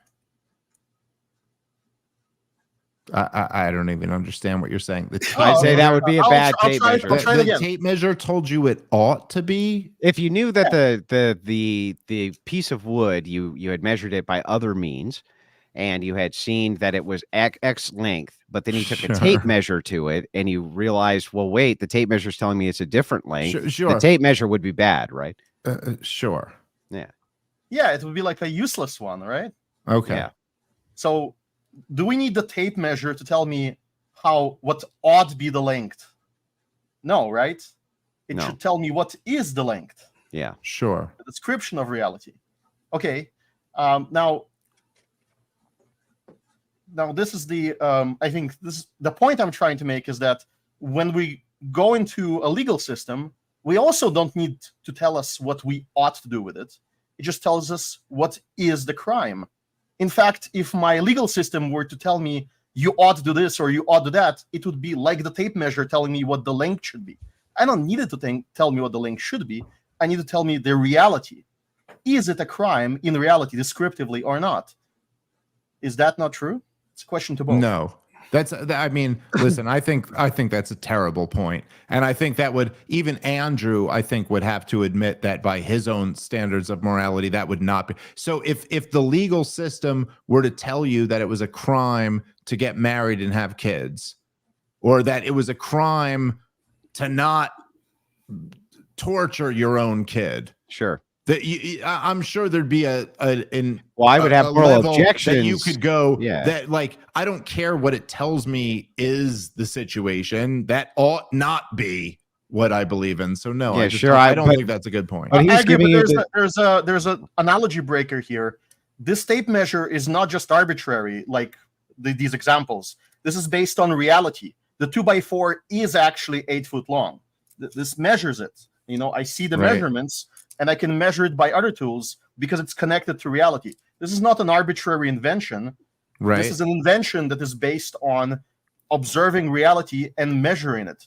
So if a law, let's ask it differently. If there was a legal system that was based on objective reality, meaning it was an objective legal system, and what it gave you is a true or false result, whether something is a crime, would you want it to do anything else if you had that holy grail of law? Yeah, again, I think actually Andrew's initial point that he was arguing with me takes out what you're saying here, is that, yeah, but you can't get from an is to an ought. So if you're talking about, I'm not trying to get to an ought. I'm saying that the ought is bad when I'm talking about the system of law. What the system of law should tell me is what is a crime. It shouldn't tell me, oh, don't perform the crime because X reason. I don't care about that initially. Something else can tell me why I shouldn't perform a crime. For example, Christian ethics can tell me why I shouldn't be a criminal. Sure. Or I should just could be like a whim I don't want to be a criminal. Okay, or so there what could be if I some other said, reason, like okay, argumentation so- ethics? Okay, so the law is you can't believe in Jesus. Well, that law would not be objective. It would not be like the Okay. tape measure. Well, that's convenient, but okay, sure. So, but like, Correct. if No, it's it's the not law, convenient. no, It's- but the law is objectively that you're not allowed to believe in Jesus. So this is I like can an measure, equivocation. it, and that's what the law is. That's an equivocation. So when I How? talk about I don't law, understand. I'm sorry. Maybe I'm missing your point. So just ask me the question more Okay. straightforward. Dave, what is a conflict? What is a conflict? Yes. Okay, two views that don't align with each other. No, in libertarian terms, it means a contradictory action. So there is Sure, there's a different way of saying that, but sure. Well, there's various equivocations, like different meanings can be assigned to the same word. But in libertarian terms, this is the assigned meaning, which is a conflict is contradictory actions. And from there, you can build a system where you define what could be like a system of resolving or avoiding conflicts. And then you come up with 3 possible options. You could have either libertarian law or objective law, which is you should avoid conflicts. You could have an answer that says the law of the jungle, you should not avoid conflicts, or you can do whatever you want. Sure. And then there could be some mixed law, which is what we're currently living under, which is, if it's one form of taxation, then it's theft. If it's another form, then it's not theft. That's mixed law, right? Now, all of those are reducible. They reduce to something. They reduce to either might mix right, or they're reduced to conflict avoidance. So that is an objective standard. If I can examine what you're doing and saying you're initiating conflict, I can call you a criminal. That's objectively true. I don't care whether it should be or shouldn't be. Okay, it's just fair enough. I gotcha. It's just that contrary. Let's say you say, well, what is why is that true? Well, because everything else resolves into just conflict. I don't care what you call a conflict initiation, right? You can call it gentle caress, or you can call it, essay, or you can call it whatever you want. It still falls under a different category from non-aggression, from not initiating conflicts. So that is an objective tape measure of law. That's the very foundation. Now you're saying something should or shouldn't Guys, believe you're gonna in have Jesus. to wrap this quick. You're gonna have to. Okay, We've given you a our lot of minute. time, but you gotta make it quick. man. I'll wrap this quick. I think this was my main criticism of this debate. This debate is like asking, is the tape measure better than Christianity? Well, in what sense? If I want to build a home and I want to measure something, that the tape measure is better than, I don't know, Christianity. But it's really a nonsensical question. Christianity is in a different category from Yeah, the tape I kind measure. of I tend to agree with you on that. I think that there's something about the morality of law and the question of what is right and wrong are in different categories. So I do agree with you on that. It's like moral for me to, evict somebody who's starving to death. Legal, right? But it might be not moral according to some systems. Yes, I agree with you on that. And at the same time, there's so many little like nuances of that every single day where it might be the way that I just treated my wife this evening could be immoral or moral, but it's totally outside the realm of what's legal or illegal. Yeah, so I agree with that. Okay. All right, Kaz. One last point real quick, then we got to let you go. Sure. Trying to get I out want the to shout hard out great contemporary libertarian jurists like Liquid Zulu, Stefan Kinsella, and Lucas Dominiak. And I hope that they listen, perhaps hear this, and join together in a podcast so you can actually observe contemporary libertarian jurists discuss questions of law, possibly separate from questions of morality, which are discussed quite often elsewhere.